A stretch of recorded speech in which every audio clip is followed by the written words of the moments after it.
Hey, what's up, everybody? This is Double A here with the Just Another Friday Night podcast. Um, it's another Friday. Happy Friday, everybody. Hope everyone had a good work week. As you can see, CM is not here again. He's got some personal stuff going on. I'm sure if he knows you really well, you've already reached out to him and you know the status of what's going on with him. I'm not going to say any more until he gets back and he can fill you in. But as of right now, we got our good buddy Jack, friend of the podcast here, and third time being here. Man, I'm excited. That's right. Yeah. So guys, I'm not gonna go into all the stuff that CM usually does. That's his portion of the show. He usually does that. I don't have that gift of gab like he does. So we're just gonna get straight into it, and we're going to talk about a subject that's very near and dear to me and Jack over here. We're going to talk about Dragon Ball, the whole Dragon Ball universe. Dragon Ball, Dragon Ball Z, Dragon Ball GT, Dragon Ball Super. Maybe some of the games. Maybe, yeah. Maybe. Some of the books. I don't know. We'll get into it. See what we think are our favorite characters, our favorite feuds, what our favorite arcs are, our favorite sagas. Yeah. You know, is Frieza really the enemy of Dragon Ball? You know, is Goku really, should he be the hero of the universe? You know, so we're gonna get into it right now. So Jack, thanks for coming on tonight. Thank you for helping me. Yeah, of course. I mean, my pleasure. Like I said, when you texted me and asked, I was like, without hesitation, I was like, oh, hell yeah. Well, actually, I said, as long as it's a subject I know. When you said Dragon Ball Z, I was like, hell yeah. I was like, I'm down. Yeah. So all right, so let's get into it, man. So I don't know about you. I got into it around 96. I think that's kind of when it was making its headway. I know it was here before, here and there, whatever. I don't know the whole details. But when I started getting into it, I was in 1996. And it was from my brother Will. But he had got it from Marquise. Oh, nice. Marquise was, he went to CM's house. And Marquise was there watching Dragon Ball Z. Wow. And what caught Will's attention, he said, it was that arc where Vegeta's kicking Nappa's ass. Oh, yeah. And he's like, what the fuck? Like, he was like, yeah, what's that little dude kicking that big dude's ass? Right, you know? yeah. And he's like, without no, knowing. man. And Marquise is like, no, man, no. He's fucking way stronger than that dude. You know, that's his guy. That's like his henchman. Man. You know, so William came home after that, that few days. He was over at CM's house, and he was like, man, you gotta watch this, right? So I was like, okay, I'll give it a try. Hooked right away.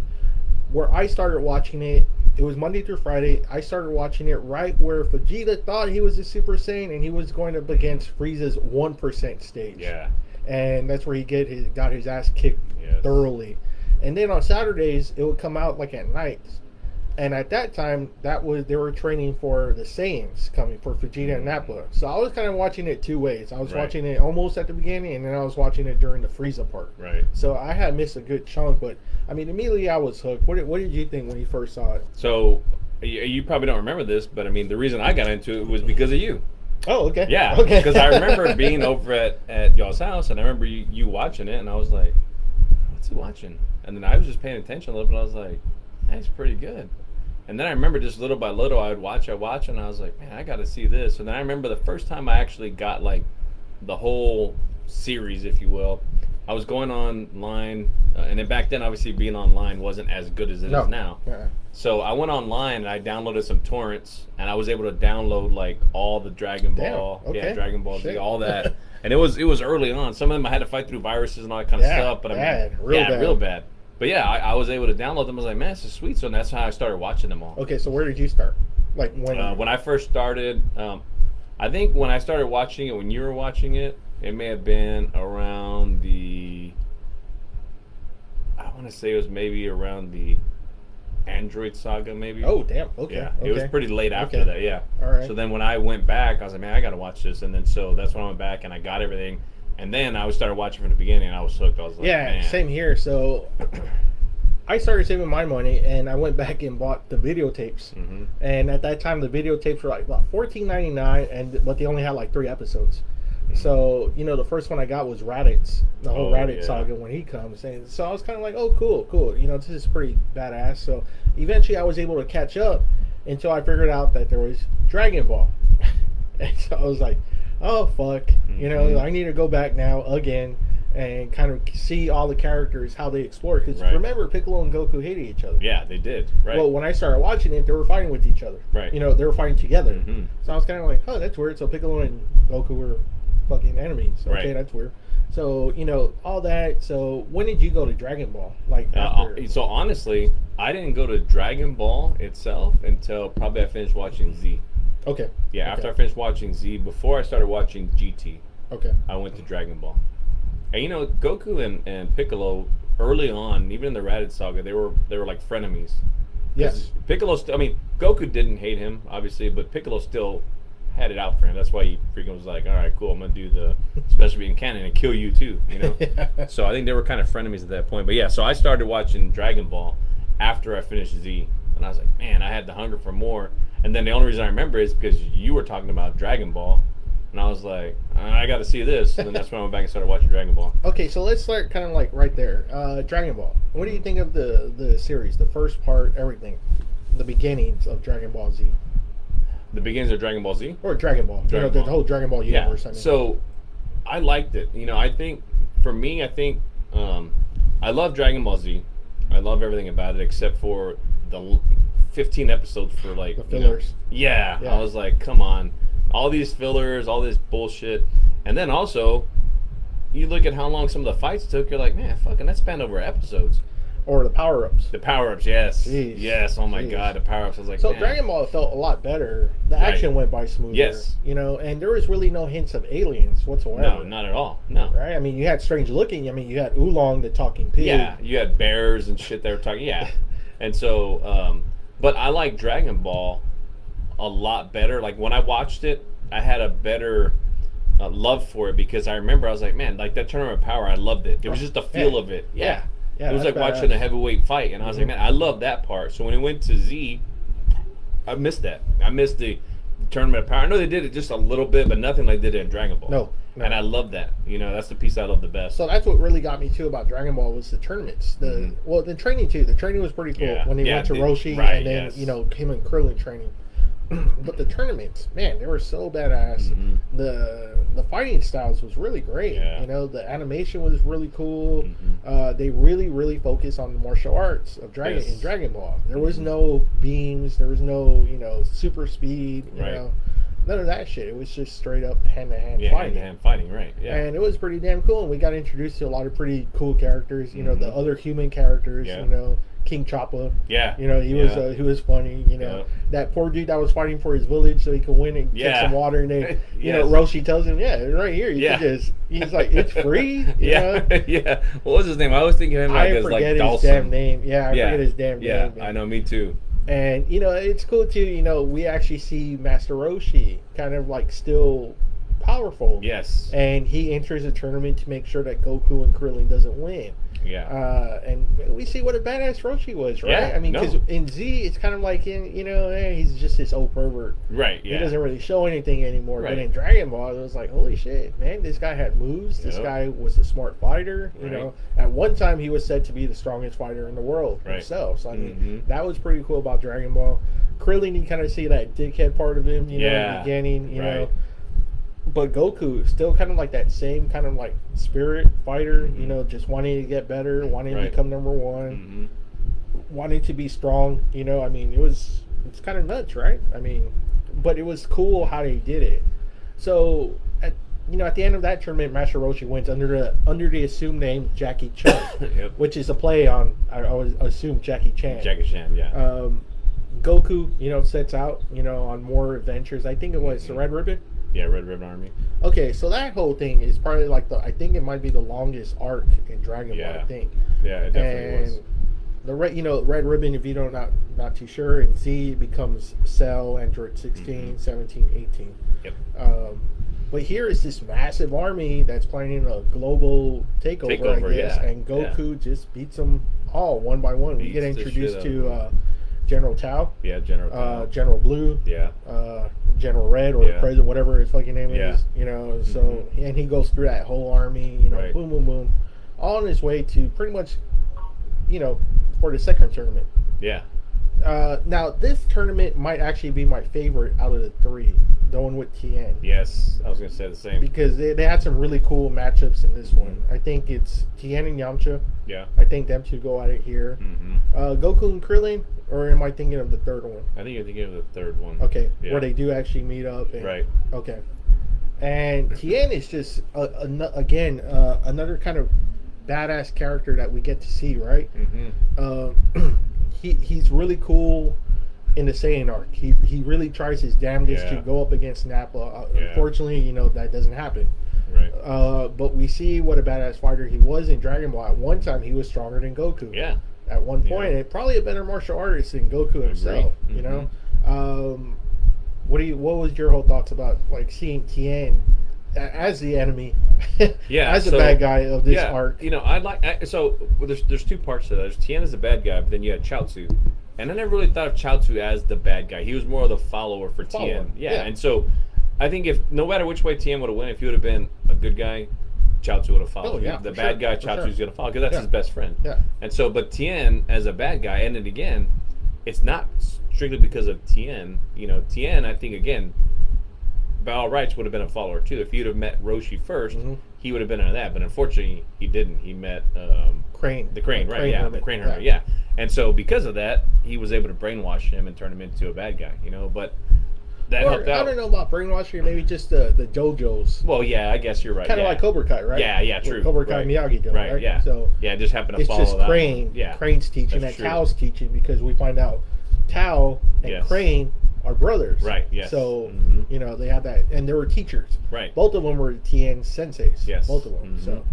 And I think that helped Tien to be such a badass fighter that he was, because he had multiple senseis and strong ones too at that, And they show it too, that they have him at a young age. I don't know if they found Tien somewhere and raised him or whatever, but he was there for a long fucking time under their tutelage. And as the tournament goes on, Master Roshi does start talking with Tien. And his words do kind of start affecting Tien slowly, where he's like, I don't want to be this way. I don't want to be taught to be an assassin, because that's where he was going. He was going to end up going to become an assassin. Tao, right. Yeah. And, eventually Roshi's words get to him, and, he has that moment, man, where he betrays, betrays, or, he tells you, what, I'm not going to be with you anymore. Right, yeah. I'm not you, I'm not Tao. Yeah, right. And he's essentially like, I'm my own man, I'm going to do what I want. And it's a big moment. It's a pretty cool moment. It's a big moment, and I think he ends up being Roshi in this tournament. Yes. And I think Roshi tells him, you got to be the man. It's almost like a passing of the torch almost. It's kind of like you almost forget about Goku. Yeah, I know. And it's like Roshi's like, Roshi's like, okay, I need you now to be the master, and I need you to keep Goku down so he can keep training and training. Yeah, because that was Roshi's big thing. Roshi is like, I don't want Krillin and Tien by all rights could win this tournament, but if they do, they're going to be like, all right, we're the best. We don't need to keep on. And so that was Roshi's idea. Was like, no, we can't do that. And I think that's probably why Goku also learned or started having that.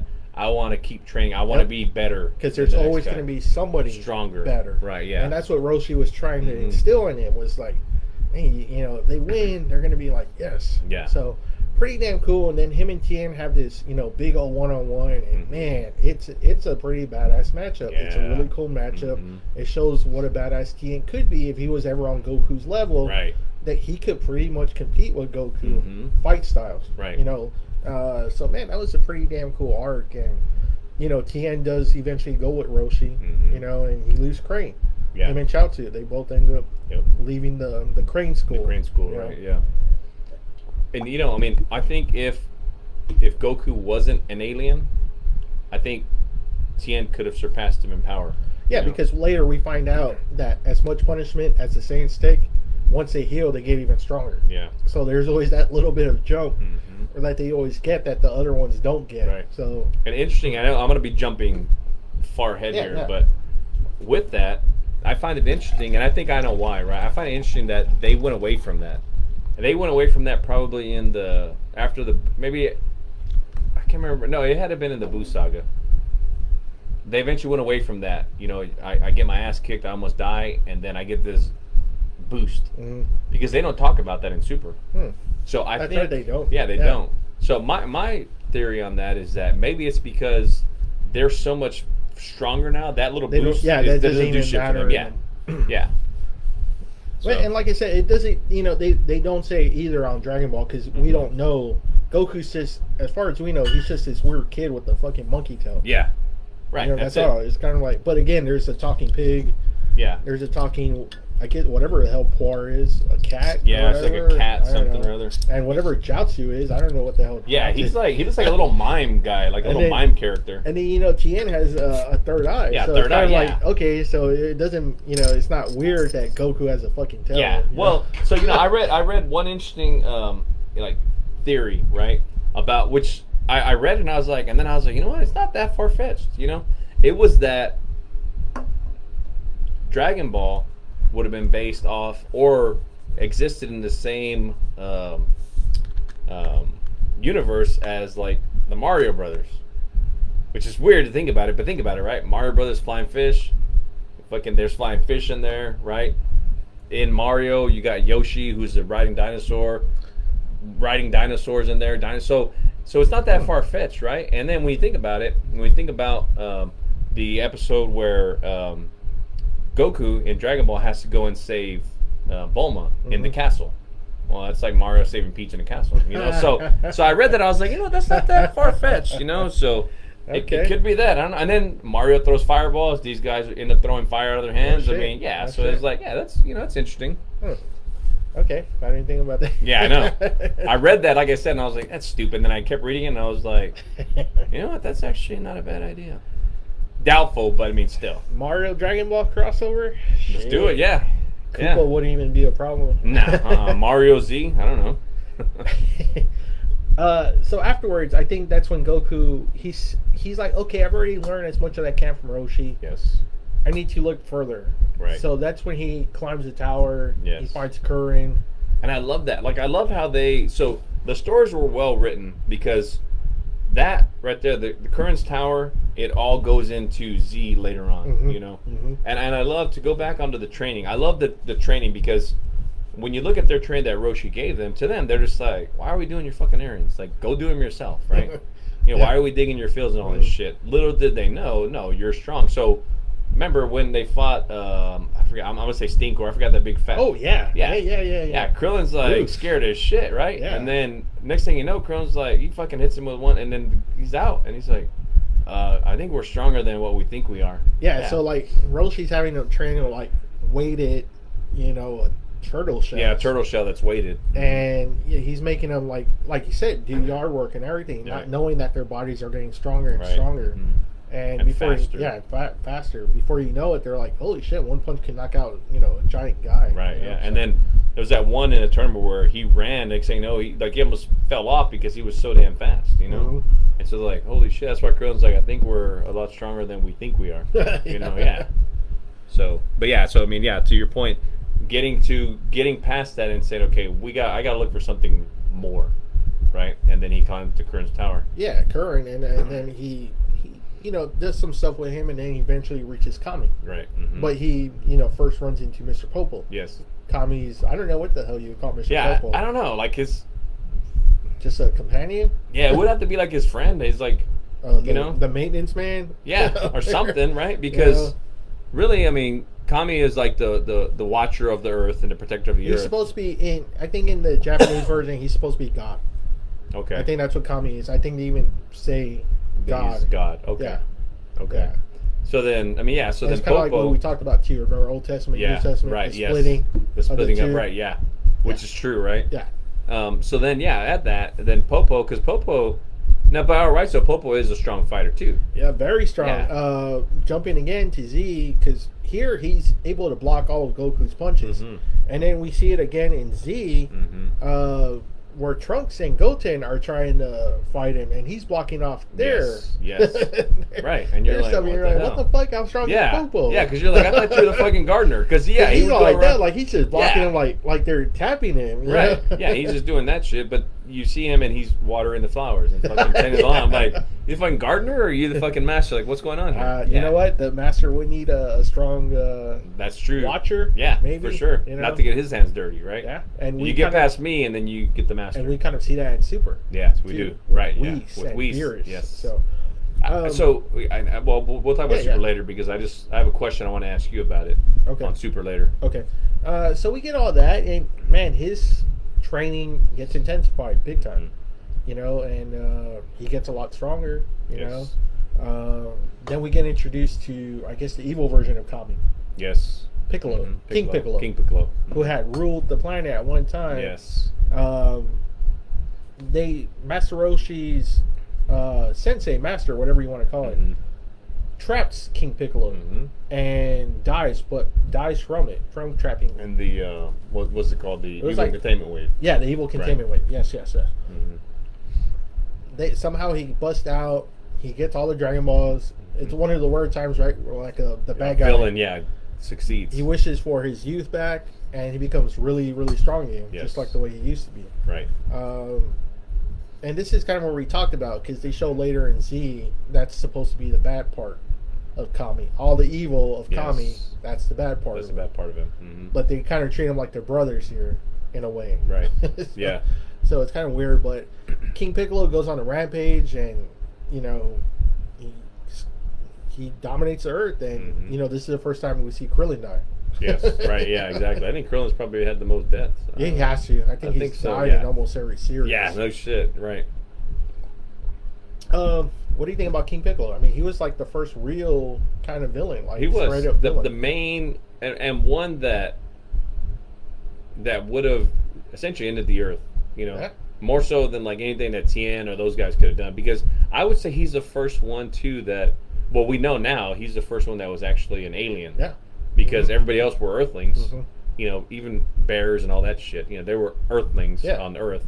But yeah, so which somehow Kami had forgot. Kami had forgot all of that. Yeah, exactly. Right. Yeah. It's weird. And so, so he's the first alien. So that made sense that he would be the one to almost dominate and take over the Earth and kill everybody. You know? I mean, he had his whole henchmen. He had his, you know, ship, everything. Yep. I mean, just super, super strong. Right. It takes everybody to beat this guy. Everybody. You know, Goku eventually does. He blasts right through his chest. Which is pretty violent too. Yeah, it is. It is. You're not seeing that on Masters of the Universe. No, you know, you're not seeing that on Transformers. Nope. Unless the movie. Well, yeah, the movie, yeah. But again, they're robots. You're not seeing them kill humanoid like people. Goku just like goes through him. And he has like, and it even shows like he has like a whole fucking hole in his chest. He blasts through. If I remember, there's like, I don't know if it was like purple blood or some shit pop out of him, right? And then he flies right through him just with a and his the big ass gaping hole in him. Right before he dies, though, because the Namekians, what do you say? They're asexual. Yeah, they're asexual. Yeah. He gives birth to Piccolo. He spits shoots out, and it's supposed to be him. It's supposed to be like his. I think it's his essence. Essence. Yeah. Yeah, and.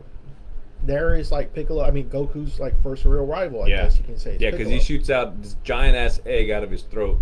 He almost vomits it, and he goes hurling into the sky, gets lost wherever the hell it gets lost, and then and then he blows up.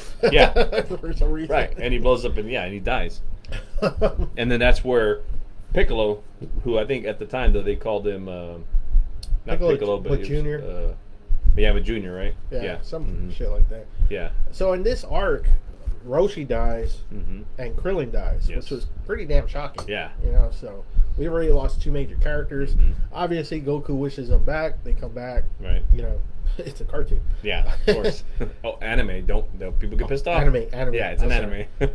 Then we fast forward a few years. He continues more of his training, and they have the tournament. Yes. Pretty much the last tournament, right? You know, that they'll participate in. Right. Goku's much older now, much stronger. It's almost like the Goku from Z now that we're seeing. Right. He, you know, and Piccolo's entering the tournament too. Yes. So now we're having this huge fucking, you know, mashup. You know, and Goku knows he's gonna win. You can actually tell in this tournament. He's just focused on Piccolo. Right. He's entering because of Piccolo. Right. Krillin doesn't matter anymore. Tien doesn't matter anymore. But Yamcha, I remember when he's with Tien fighting, and then he's fighting with all of his clothes on, and it's like, and then he's like, all right, take off my boots, take off my fucking shirt, and he drops it. It's like, it breaks kind of like it breaks some of the stage. Yeah.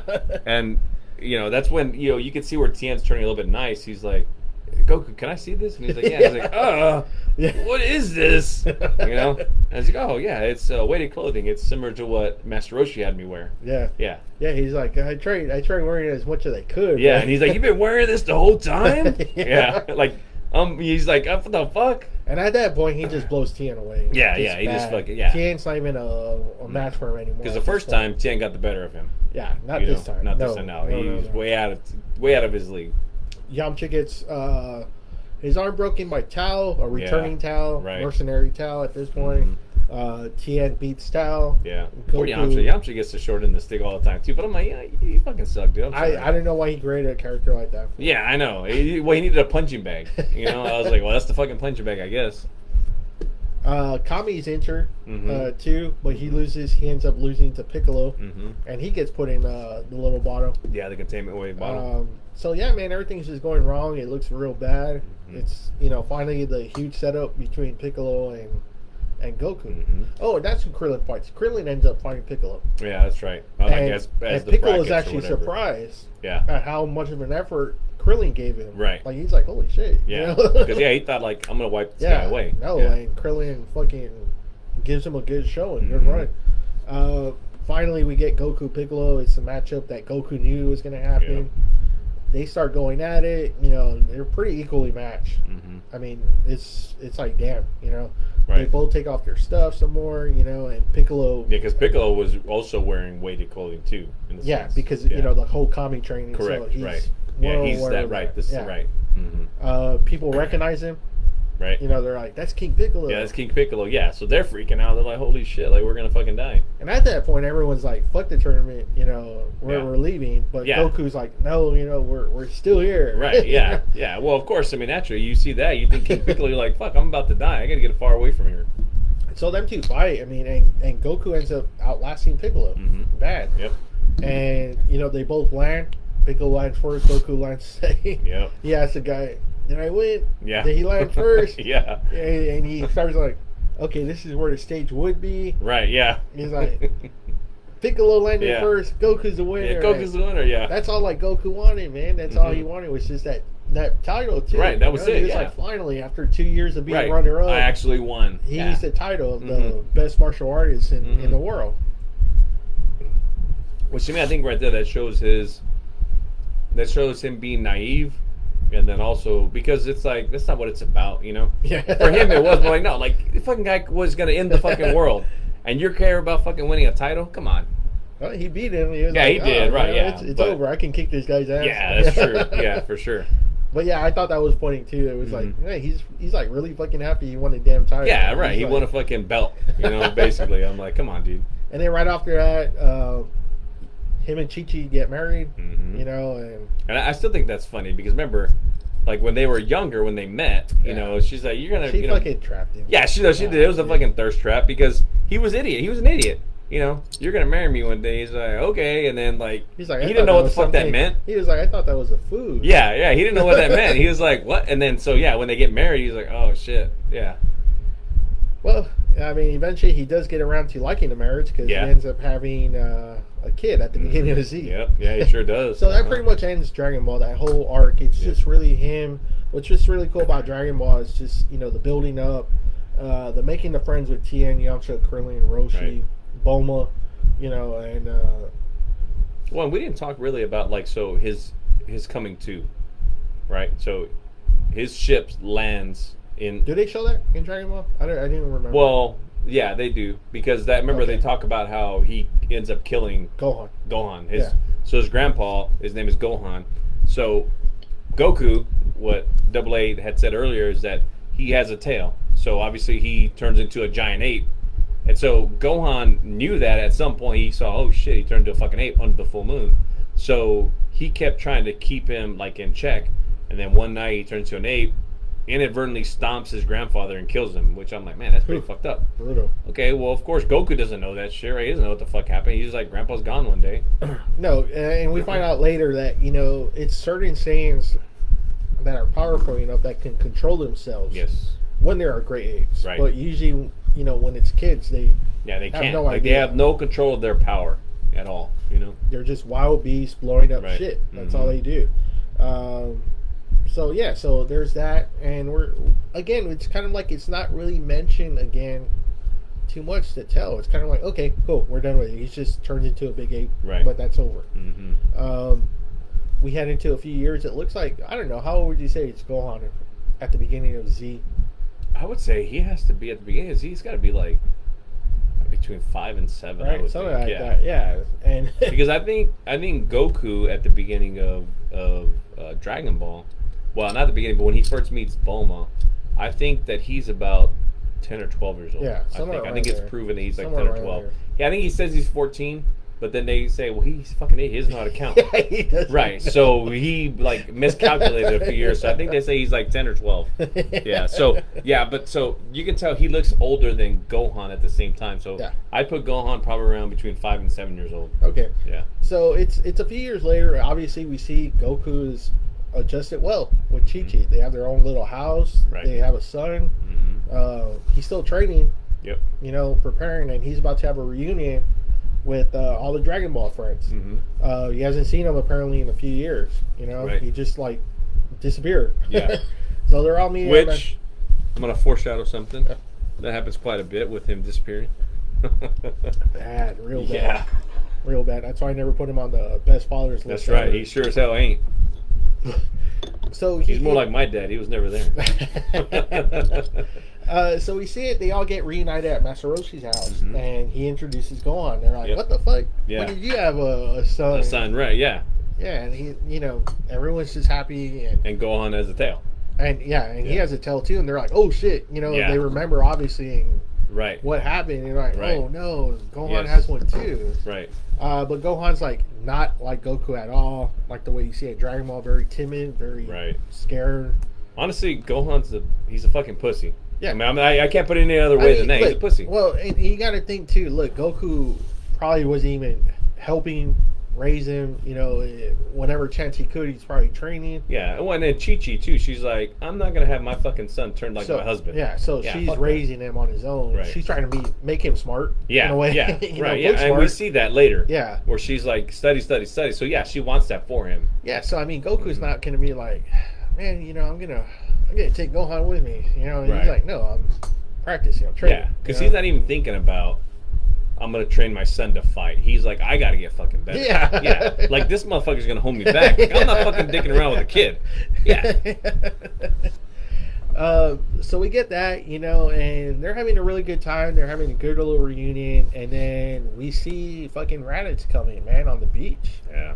And everyone's like, they feel his power. They're like, whoa, Yeah. what the fuck is that? Like, Right. this is a power that they've never felt before. Yes. You know, we always assume they say they really don't go on power levels like in the Japanese version, but in America they made it a point Yeah. to fucking, you know, always, you know. So we're assuming, you know, Yeah, because Goku- they even in the American version they even talk about it. Oh, Yeah. he's only a level whatever. Yeah. Yeah, and so, you know, at this point, you know, I think Raditz measures like Goku, and he's like at 600 or something. Yeah. And, you know, they're like, oh, wow, that's pretty fucking high. Right. Raditz is like at 1200, it's like shown later. So it's Yes. kind of like ridiculously amount. Right, like double Goku, pretty much. I mean, yeah, you know, Goku, you know, tries fighting Raditz. Raditz kicks his ass. Kicks his ass easy. Easy, really easy. easy. Tells Goku about his heritage, his, you know, where he comes from, why he's there on Earth. Right. Why Because he he has to asked him, I tell. think he asked him, you don't remember? Yeah, he's like, how come Yeah. you haven't conquered this planet? Right, yet? and I think if I'm not mistaken, he tells Raditz, you know, or I think Raditz asked him, did you hit your head as a child or something? He's like, yeah, I did. And that's why. So he loses his memory on who the fuck he was. So Goku is part of this race called the Saiyans. They're pretty much destroy planets. Well, not destroy planets, but they destroy civilizations living Right. on the planets. Sell the planets. And they send them when they're really young. And so, like, the kid, you know, as he's getting stronger and stronger, whenever there's a moon, they turn into an ape. they destroy a large portion of the planet, you know, and they get it ready for the Saiyans to come in and mop up everything. Right. Yep. And then they sell it to the highest bidder. Right. Supposedly at this time. Right.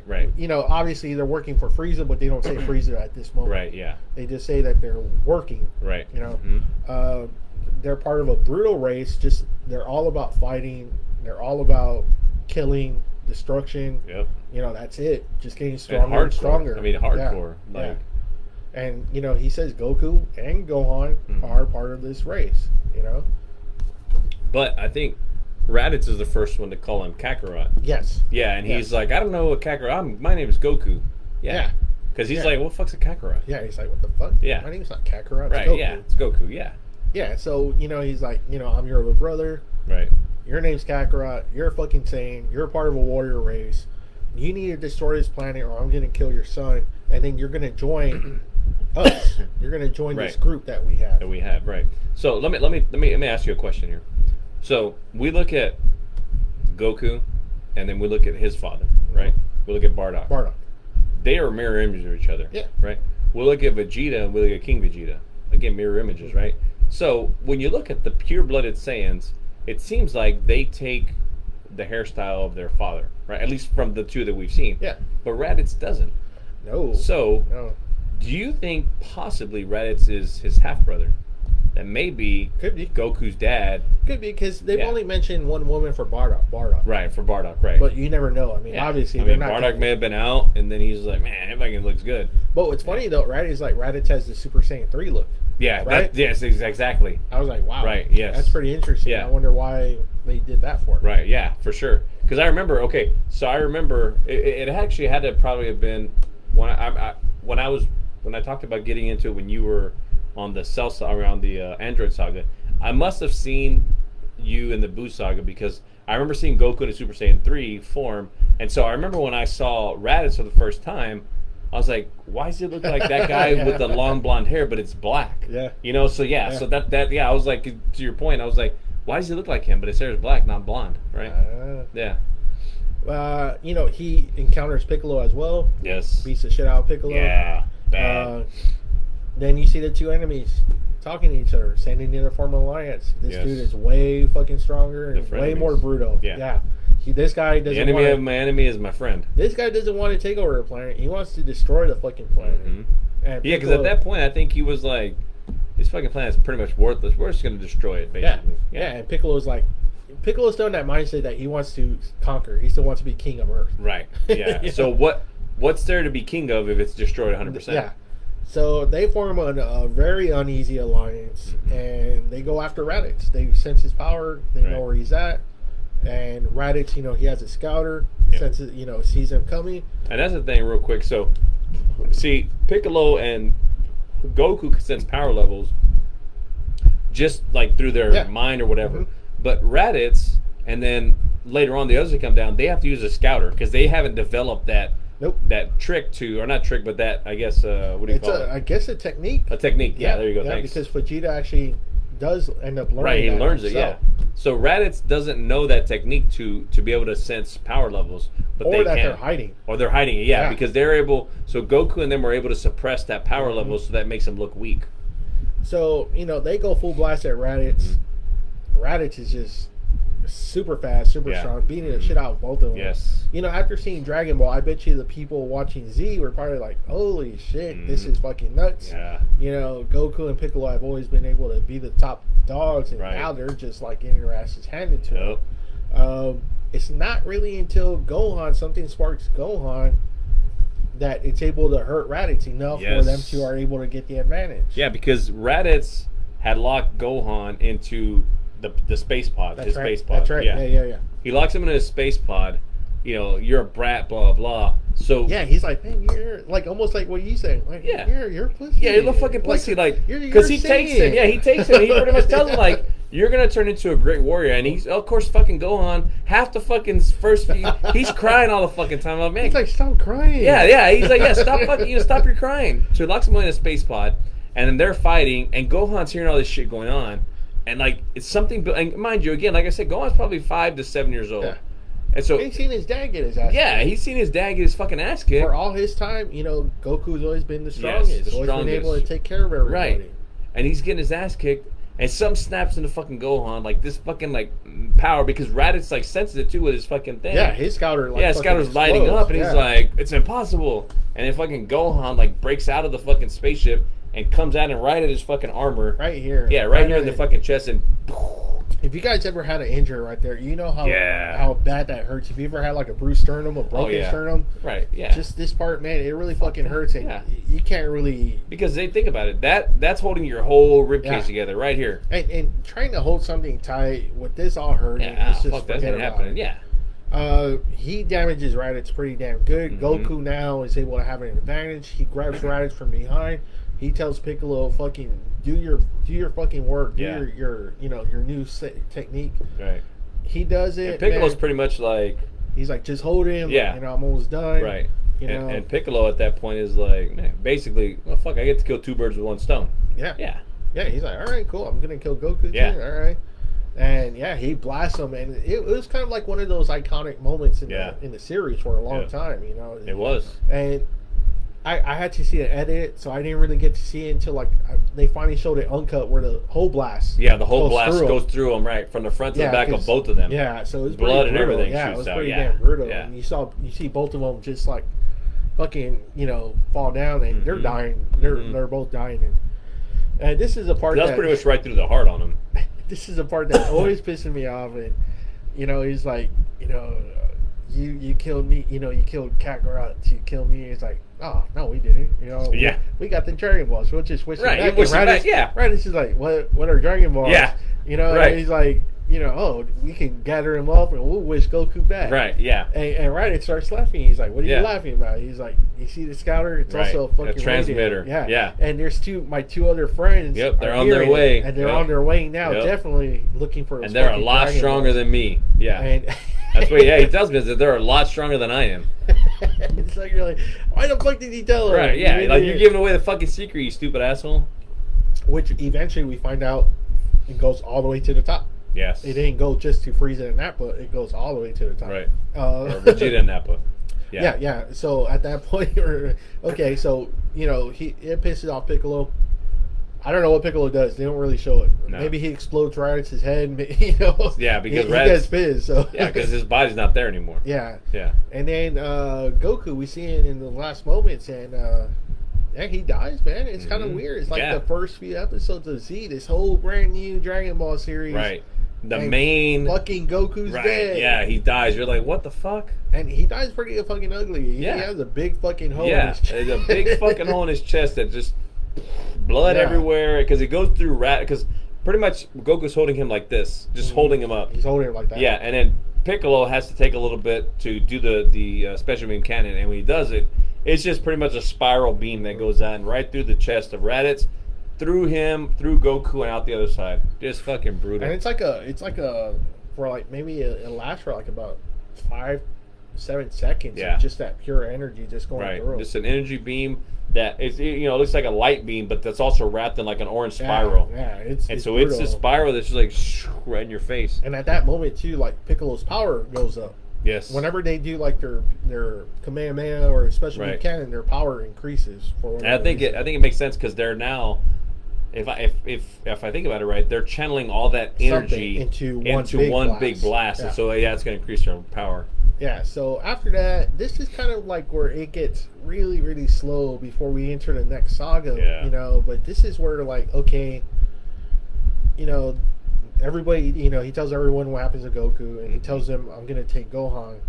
Yes. And they're like, wait, no, he has a mom still. Right, Like, yeah, he's like, fuck that. Yeah, I don't care, I'm Yeah. taking it. Because he knows that Raditz said, two stronger than me are coming, so he's like, I got to get this pussy into shape. And he basically. saw somehow Gohan's power level exceeded all Even three theirs, of them. yeah. All three Right. of them. He saw that when Gohan bushed out of the Piccolo was like, space pod. okay, you're a son of Goku. I Right. need you to get fucking strong like Right. that. And And how does he do it, Double A? oh, man, he just beats the shit out Yeah, of him. he beats the shit out of him, hard and then training, hard Yeah. training. And then he fucking deserts his ass on it. It's pretty much like a 5-year-old. Yeah. Basically, he deserts him on this giant like mountain type thing. It's like basically fucking fend for yourself. but we see later that he's been up watching him the whole time. Yeah, just he's always monitoring him. Right. But there's this funny part, and I really don't care for a lot of these episodes in this period, but there's this part where the fucking dinosaur is like chasing Gohan everywhere until he finally grows some balls and he beats the fucking dinosaur, and then like little by little he starts fucking cutting his tail off, and he starts eating it like as a steak. Like he'll cut off part of his tail and cook it. Like to me, it's like what do you want to call it?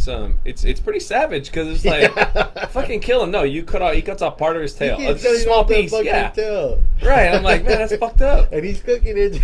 Yeah, right. And he cuts a little more and more and more of his tail. I'm like, just fucking kill the thing. Now at this point we see the afterlife, and Goku, he's like, he tells him, no, you're not going to have any, you're going to get special training from King Kai. Yes. He's like, who's King Kai? He's like, he's one of the best martial arts. You're going to get trained, and he's probably only got like about a year.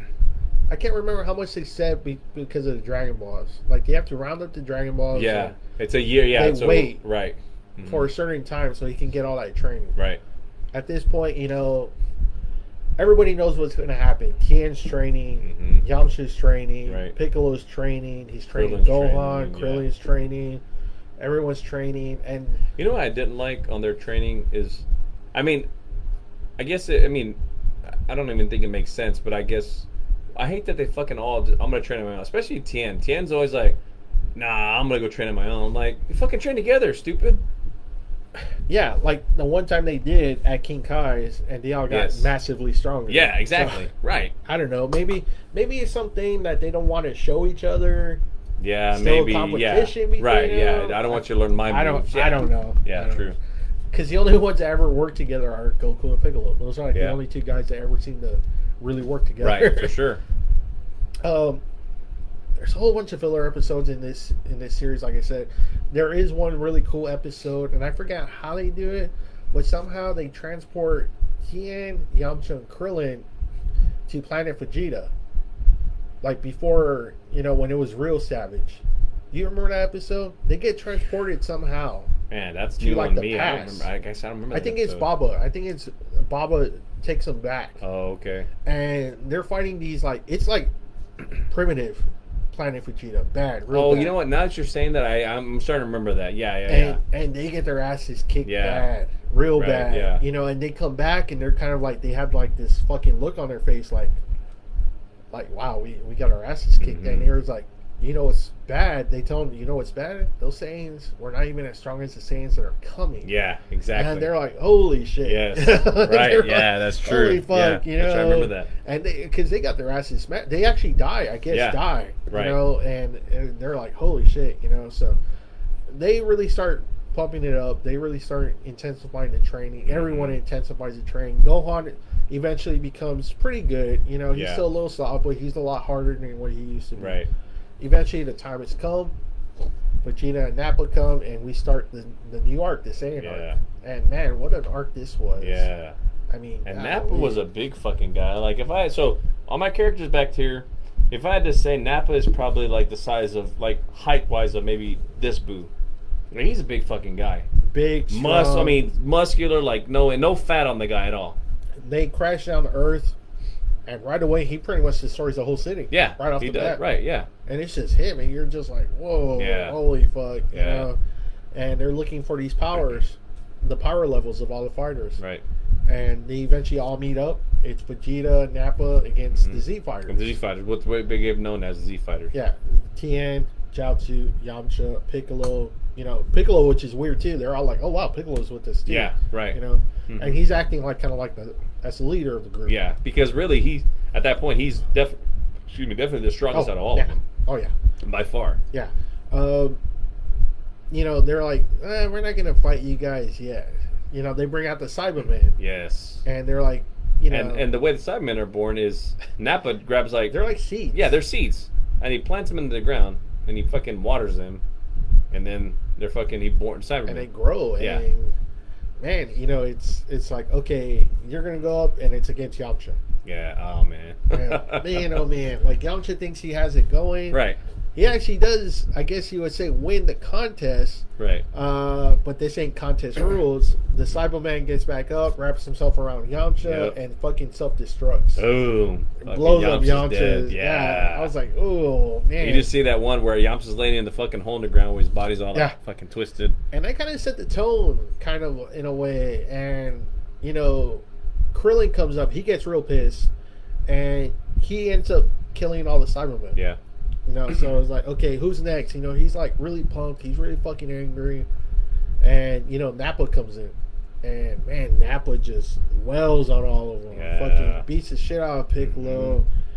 Beats the shit out of Krillin. Tien, man, oh man, this was heartbreaking for me. He beats the shit out of Tien, and then, well, first off, somehow he punches Tien's arm off. Yeah, like cuts the fucking arm off. He punches it, and it just like comes off. Yeah. I was like, holy shit. Yeah. It's like, I was like, holy shit. You know, the fucking blood and everything. And he just wells on Tien, and then, you know, Jiaozi tries a suicide attack. And, you know, that to me, that was heartbrighting too. That was very heartbreaking. Yeah. Because Tien and him were like best friends. Like, imagine your best friend ever.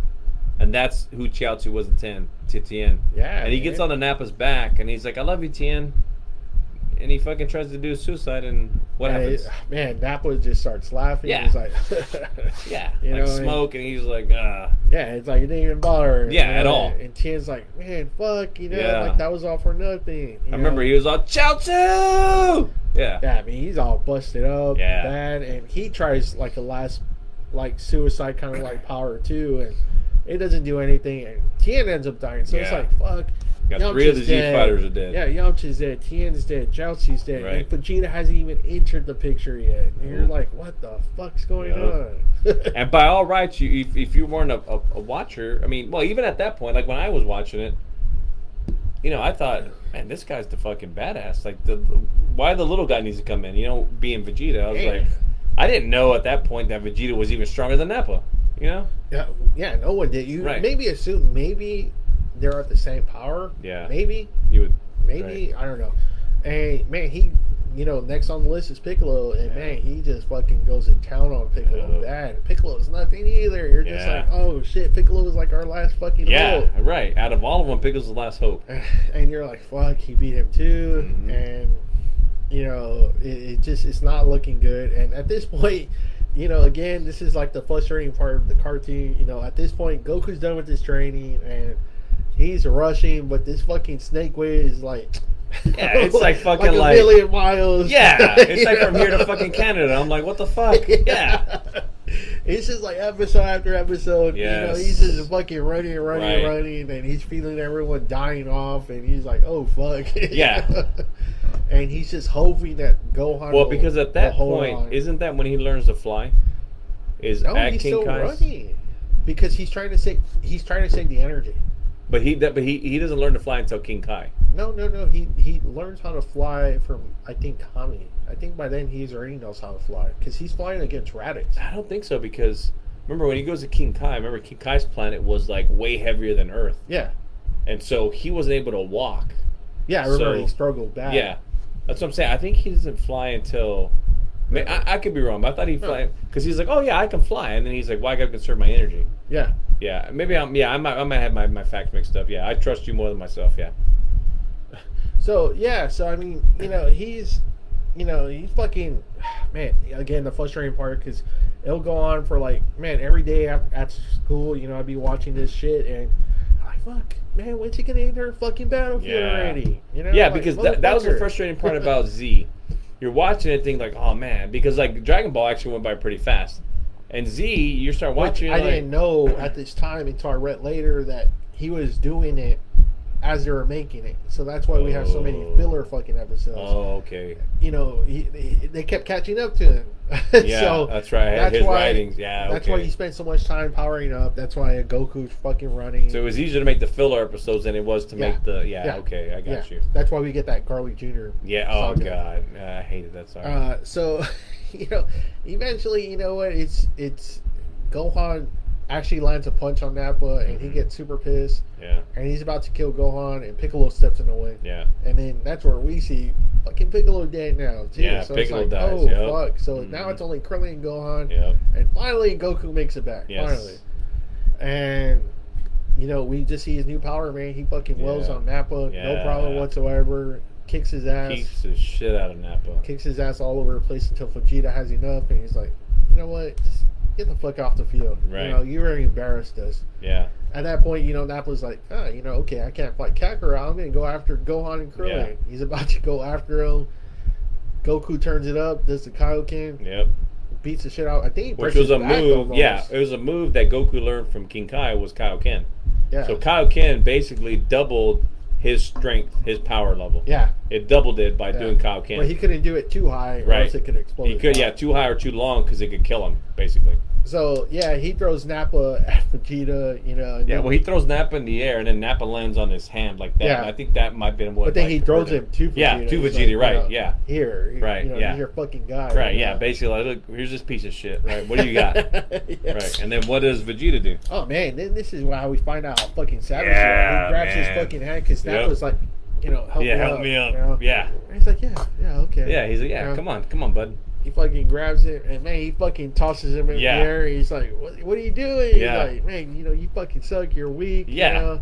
There's no use for you." You know? Right, yeah. He's like, you know, he blows him up. He like, throws a fucking a key blast him and fucking kills him. Yeah. And yeah, and Goku's like, why'd you have to do that? You know?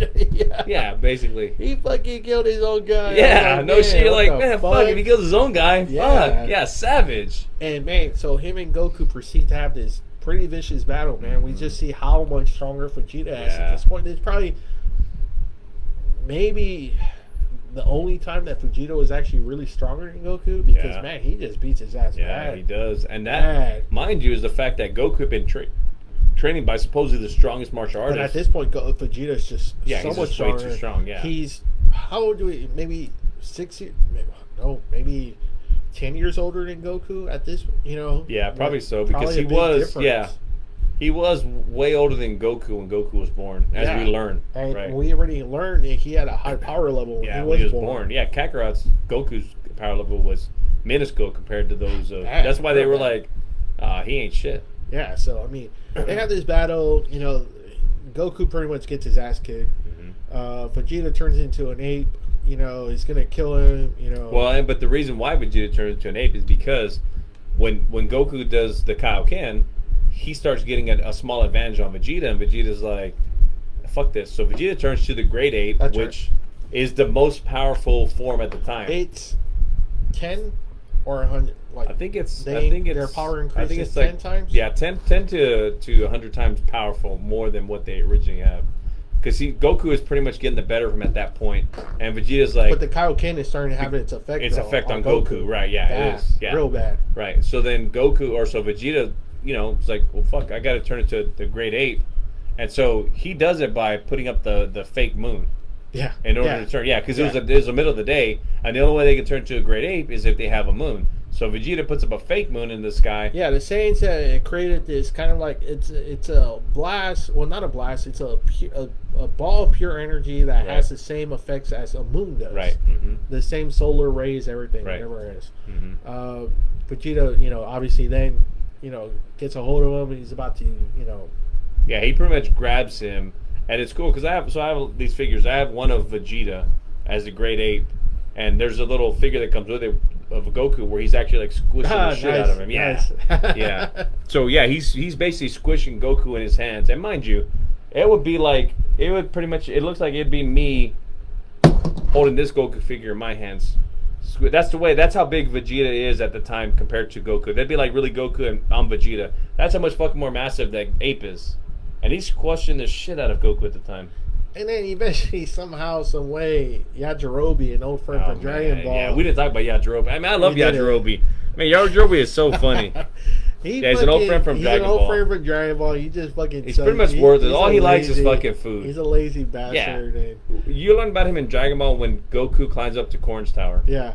And, man, he cuts off Vegeta's tail when Vegeta wasn't looking. And, Yeah. You know, so Vegeta kind of turns back down, but he's still fucking strong. Yeah. Goku's, like, out. Yeah. So it's really up to And the reason Krillin, why he was Gohan. able to catch, the reason why Yajirobe at the time was able to catch him off guard is because his power level was so insignificant that Vegeta didn't even detect it because it was so fucking small. And so Yajirobe runs up behind him with a katana and just fucking jumps and slices off his tail. Because he remembers that if you cut off their tail, that turns them down from a grade 8 because they did that with Gohan. So you cut off their tail, boom, they're done for. And then the guys figure out, like, somehow Gohan's fucking tail has grown back. Yeah. So they grab fucking Gohan and tell him, look at that blast. Yeah, he turns into a grade 8. Yes. And he starts waiting on Vegeta. Yeah. But Vegeta's able to handle him somewhat. Right. He's still able to, handle him. But, Right. Eventually he makes a disc of his own. He cuts off Gohan's tail. Yes. Like, fucking Gohan, he falls landing on Vegeta. Yeah, that's the thing. Vegeta can't move anymore. He's like, oh shit, I can't get around you. Yeah, so as he cuts off his tail, Gohan starts falling. And imagine that's me falling on one of these figures right here. Crushes the shit out of Vegeta. Imagine Vegeta. Yeah, pretty much like, cripples him almost, I mean, not that bad, but yeah, like Vegeta and a naked Gohan are on the floor. Yeah. And Vegeta with his fucking, he's like, he's trying to pep himself up. He's like, man, you're the Prince of the Saints. You're the strongest warrior in the universe. Right. Just a little bit more. He's trying to get to his fucking pod so he can leave. And he gets there, and just as he gets there, Krillin fucking gets him with the sword. Yeah. Vegeta's so weak at this point that, probably, a jab would have killed him. Would have killed him at this point. Krillin's about to do it. Fucking Goku comes in. Wait, Krillin, you can't kill him. Right. Please, let him go. Let him, he's like, right. But he's killed all our friends. Like, Krillin's like really pissed off. He's like, he's killed all our fucking friends. Yes. Everyone we grew up with. Right. They're all fucking dead. They're dead because of this fucking guy. And you want me to save him? And man, it's actually a pretty cool moment. And it's kind of like, the animation's really good because you can feel Krillin's pain because he's kind of like, man, Tien's dead, Jiaozi's dead, Yamcha's dead, even fucking Piccolo's dead. Fucking sacrificed himself for us, and he lets Vegeta go, and Vegeta starts laughing. He's like, you fuck, like pretty much he tells him like, you fucking idiot, you should have killed me when you had the chance, because when I come back, I'm gonna fucking kill you. Right? Yeah, I'm not gonna have mercy on you. Yeah. And he fucking leaves, and Krillin's like, man, Goku, I hope you're fucking right about that. Right? Yeah, pretty much. Right? Yeah, like I hope you're fucking right about that because you just killed us all, essentially. Yeah, like this motherfucker's gonna come back. Yep. He knows where we are. He killed our friends, and he's gonna come back and kill us. Yep. And again, this is kind of like another long break before we kind of get to the next arc. It's a few episodes, just more training, more healing. Right. We get introduced to this whole new network of bad guys. We find out that Vegeta and Nappa really weren't working on their own at Raditz. Right. They weren't really working on their own. They were working for this emperor that we keep getting mentioned over and over. Right. Emperor Frieza, who's controls the universe. Right. Just about every part of the universe, there's a Frieza force. Right. And so we get introduced to all these fucking new characters. With Piccolo dead, they're like, well, shit, there's no more Dragon Balls. And then they find out about Planet Namek. Right. And they're like, that's where we can get the Dragon Balls, And, so that's their whole new arc. Reach this alien planet, get the balls, wish everyone back. Tien, Yamcha, everyone that Vegeta got killed. Wish everyone back. That's a new goal. Yes. Unfortunately, Frieza figures that out too. Vegeta races over to Namek 2, and at his point, he's trying to get the Dragon Balls too. Him and Frieza have the same fucking the same wish. Yeah, the same desire. They want to wish basically for immortality, right? So they can control the universe. Either one of them can control the universe. And so we get this whole fucking story arc. We meet Zarbon, we meet Dodoria, we meet Frieza, we meet the Guinea Force during this time period. Force, I mean, man, it's just we see a whole bunch of new arcs. And there's some bullshit fillers on that too. Real bad. When Krillin and Gohan are flying around, and the fucking monster in the sea and all this bullshit. I'm like, But it has some cool moments too. But yeah, there's a lot of bullshit too. But we see the character developing. Right. We see Vegeta. That's where he starts turning more and more. Yeah. He starts helping out Gohan, Goku. Right. It's similar story to how Piccolo turned. Yeah. Yeah. Vegeta turning is because, again, the enemy of my enemy is my friend, so now Goku can be my And actually, Vegeta goes on a big tear during this whole arc. He kills Zarbon. He kills Midoriya. Two guys that were like pains in the asses for him. He kills. And this is where we first, I don't know if we talked about it off air at first or not, but this is where we first learn that when a Saiyan comes close to death, they get this giant power boost that turns them like way stronger. And that's why Vegeta is able to get stronger, because he almost died during the Goku fight, that he gets this major power boost in him and turns him like really strong. But then he gets strong, but then Zarbon kicks his ass again, almost to near death. Right. And they get luckily another power he heals, boost. and he gets a major power boost from that one.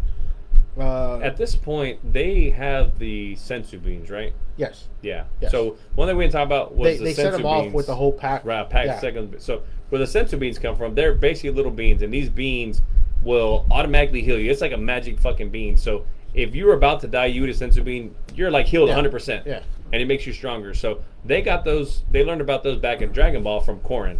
So Korin, who's a cat with Yajirobe, grows these sensu beans, but supposedly they're super rare. Korin's like, I can't just fucking grow them like whenever you want. Yeah. So basically, they send them off with a bag of those sensu beans, so they can use them to heal up if need be. So Vegeta gets major power development.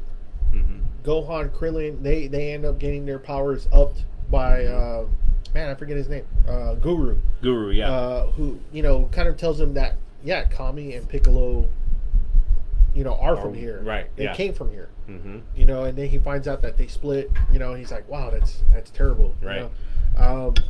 But he tells him, this is where you're from. This is where they're from. Right. They're from here. Right. At this point, Frieza is going village to village, destroying them, trying to find the Dragon Balls. I mean, man, and this that's guy, brutal, too. Yeah, he's just blowing people up. He's just killing people, villages, I mean, we thought Vegeta was hardcore. No, Frieza is super Frieza makes hardcore. him like a fucking pansy compared to Vegeta. This is why a lot of people always say that Frieza is the ultimate villain of Dragon Ball. It doesn't matter who came next, who came before him. Frieza is like the ultimate fucking villain. Yeah.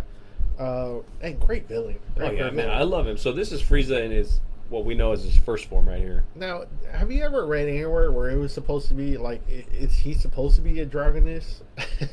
Because obviously, he's voiced by a woman. It sounds funny, especially when he's in that form. Yeah, true. One thing I did read though, which again would make sense, is that he's not an adult; he's like a teen. Oh, okay. Because think about that. Yeah, so think about that, right? When this gets later on, but when we meet his dad and his brother, they're a lot bigger than he is. He's a small little guy, So they say that maybe he's a teen, and that's why he's so childish and has these tempers and all this bullshit. I'm like, I can believe that. I mean, at this point, though, he is controlling the universe. Yes. So, and then we find out that he has a much, much bigger role in Super. Yeah. Why he's put there. Yes. We find out that, oh, wow, he's actually part of a bigger plan. Yes, right, yep. So, yeah. At this point, it's just like I said, Frieza's just destroying, everything. We see, all the dead fighters. They are getting training from King Kai. Mm-hmm. It's pretty much, and Goku's being trained. He's flying Team Namek. He's training under intense gravity to make himself better. At this point, the Gohan, Krillin, Vegeta, they're just really trying to make it out alive with the Dragon Balls. Right. Vegeta actually has some victories over Frieza. Mm-hmm. He kills, again, Zarbon Midoriya. He kills a lot of his major guys. Frieza has no choice what to call his Guinea Force, his super elite team. Super elite, yeah. These guys are by far after Frieza. These guys are the next strongest group. Yep. Mm-hmm. Way stronger than fucking Zarbon. Yeah, Zarbon and all those guys. By far.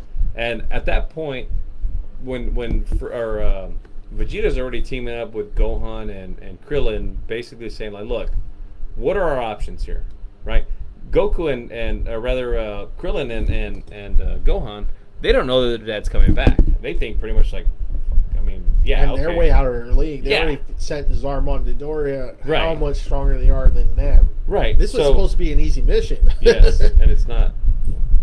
So they end up saying, okay, well, because Vegeta tells them like, hey, look, the option is this: You give me the Dragon Balls so I can go restore mortality. No matter how many times it takes, I'm going to eventually kill this guy. Yeah, so of course they don't want to do it, but they're like, well, shit, what are our options? We have no choice. We have no choice, so we got to do it. Yeah, right. They're hoping, though, that they, once they get him, though, they can somehow get him away from Vegeta. Right. But at this point, they're like, okay. Yeah, they're just going along with his plan. Ginyu Force show up, and Vegeta's like scared shitless. He's like, oh, fuck, and he tries getting rid of it. He knows. Yeah. He knows who these fucking guys are. Right. He tries destroying, I think they have 2 or 3 of the Dragon Balls. He tries to destroying one. It disappears. And it's like, what the fuck? Where is it? They grabbed it. One of the members grabbed it. He tries chunking it. Yeah. And Birder gets it. And, Birder's back before even Vegeta turns around, and he's like, "Oh shit," And yeah, man, this is next level stuff. Captain Ginyu probably at this point is probably second strongest fighter in the whole Frieza that we know of Frieza so far. Universe. Yeah. They well on him bad. Vegeta, Gohan, Krillin. They just beat him. Vegeta has some success against Godo, but then he gets his ass kicked bad. Mm-hmm. And it's at this point, finally Goku arrives and is able to finally beat the Ginyu Force slowly, one by one. Right, one by one. Yeah. Even Birder and Chase, who, Birder is, to both of them, they're very fast. Rakuba's kicking ass, remember? Yeah, that's true. Rakuba right. is just destroying them. Yeah. Bad. Yeah, that's true. Real bad. Yeah, I think he breaks Gohan's neck. Yeah, because Gohan's like that. And then when he gives him the senzu bean, they're like, what the fuck? Like, what the fuck is that? Yeah. I love when Raccoon shoots a finger at him. That's probably one of the first times we see actually one of them throw a finger. Yeah. Yeah, I was laughing. At this point, Ginyu's gone, so it's just Raccoon, Birder, Jace. I think it's just them three. Yeah. And at this point, Goku just takes them out one by one. Mm-hmm. Raccoon, Birder, Jace. I remember Jace and him. They did what they call it, I think red and purple attack or some shit. Where they pretty much those two were, as far as them two out of that team were the two that would double team together, and they had their own Raccoon special move together. Was the muscle for sure. Yeah, he was. Yeah. He was probably the same size. He may have been taller than Nappa. Yeah. But again, he was the muscle, but he was he was stupid. Stupid, but man, scary fighter. Yeah, scary fucking time. fighter. Yeah. And he gets Raccoon out, he gets Birder out, Godo's down, Jace takes off. Yeah. And at this point, Vegeta kills him. He's like, no way, man, Jace, because he was Australian for some fucking reason. Yeah. But Vegeta takes advantage of those three being down, and he kills him. He breaks Birder's neck. He cuts the other one's head off. Yeah. I think he blasts Raccoon away. Yeah, he does. And Goku's like, why'd you do that for? He's like, trust me, these guys are dangerous. Yeah. To leave alive. So, he's like, Goku and Vegeta are teaming up, but they still got to get past Captain Ginyu, which proves to be pretty bad. Ginyu, figures Goku out, changes bodies, and there's that whole few episodes. Yeah, because Captain Ginyu has the ability. His best ability is to do a body change, so he can change. So we don't even know that's his real body or not. Yeah, no, we don't. Right? It could, for all we know, that could have been a different body, but he can change. He can put his soul into another body, so he ends up putting his soul into Goku's body. So now Goku is in his body. But at that point, when he does that with a wound, yeah. So Goku wounds him. He's wounded horribly, pretty much almost to dead. Yeah, Ginyu punches a hole in his chest. Yeah, before he switches bodies. Yeah. And because Goku's like, "What are you doing?" Yeah, and then he switches bodies with him, so that way he knew Goku's gonna be in my body. He's pretty much gonna be dead. Yeah. So it's pretty bad. A few episodes, and Vegeta finally gets his hand on Jace, kills Jace. Mm-hmm. Then he beats the shit out of Ginyu. Yeah. Or as in Goku's body. Yeah, because he thinks that's still Ginyu, not Goku. Yeah. So, he's doing all that, and finally, everything gets situated. Goku ends up getting his body back from Ginyu, and Ginyu gets stuck in a frog. Yeah, because how did that go again? He was trying to change bodies with someone, and then they threw a frog in the middle, and that's how they switched. Yeah, so somehow he changed his bodies back with Goku, right? But Goku's all broken, with Vegeta because he's gonna go into Vegeta's body. That's right. That's why he changes back. Yeah, that's right. And he's about to get Vegeta when Goku has enough. He grabs the frog. Yeah, and throws the frog in the air. Yeah, and they switch bodies. So now Captain Ginyu, who's the strongest fighter next to Frieza, is in a damn frog's body. Yeah. Yeah, so that's it. So threat's over. He can't, because he needs vocals to do the technique. Right, he can't change back. He can't turn it now with the frog. So now we can kind of get more filler episodes. You know, Piccolo's back. He's strong. Right. You know, he fuses with another Namek. Yeah. You know, Frieza finally joins in the game. And, man, it's just one after another. Right. Piccolo goes out. He's able to equal his first form. At this time, Goku, they put him into a healing chamber. Which is going to take like a number of fucking episodes. Right. He's pretty much in a water tank, healing inside there. It's like saying DNA. I forgot what they said. Yeah, that they put inside there. Yeah, with the healing fucking thing. Mm-hmm. Piccolo fights Frieza. He's doing really well until Frieza changes to another form, and he overwhelms Piccolo. Yeah. Then he changes to this form, which is his 1% form, and he just starts wailing. He changes there because he doesn't stay in that alien form for very long. No, the second form, because this is his natural first form. Lay him down. He's a pain in the ass. So that's his first natural form right here. You know, when we meet him, that's who we meet, and he's kicking ass. Yeah. And he doesn't switch to that form, I think, until, if I'm not mistaken, it's not until Vegeta. Yeah. No, is it Vegeta?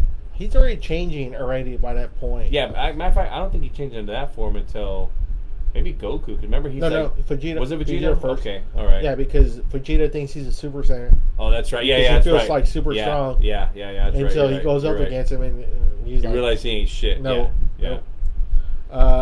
So Frieza's just wailing on him. Goku again makes his dramatic comeback. Right. They're pretty equal. They start each powering up. At this point, he kills Vegeta.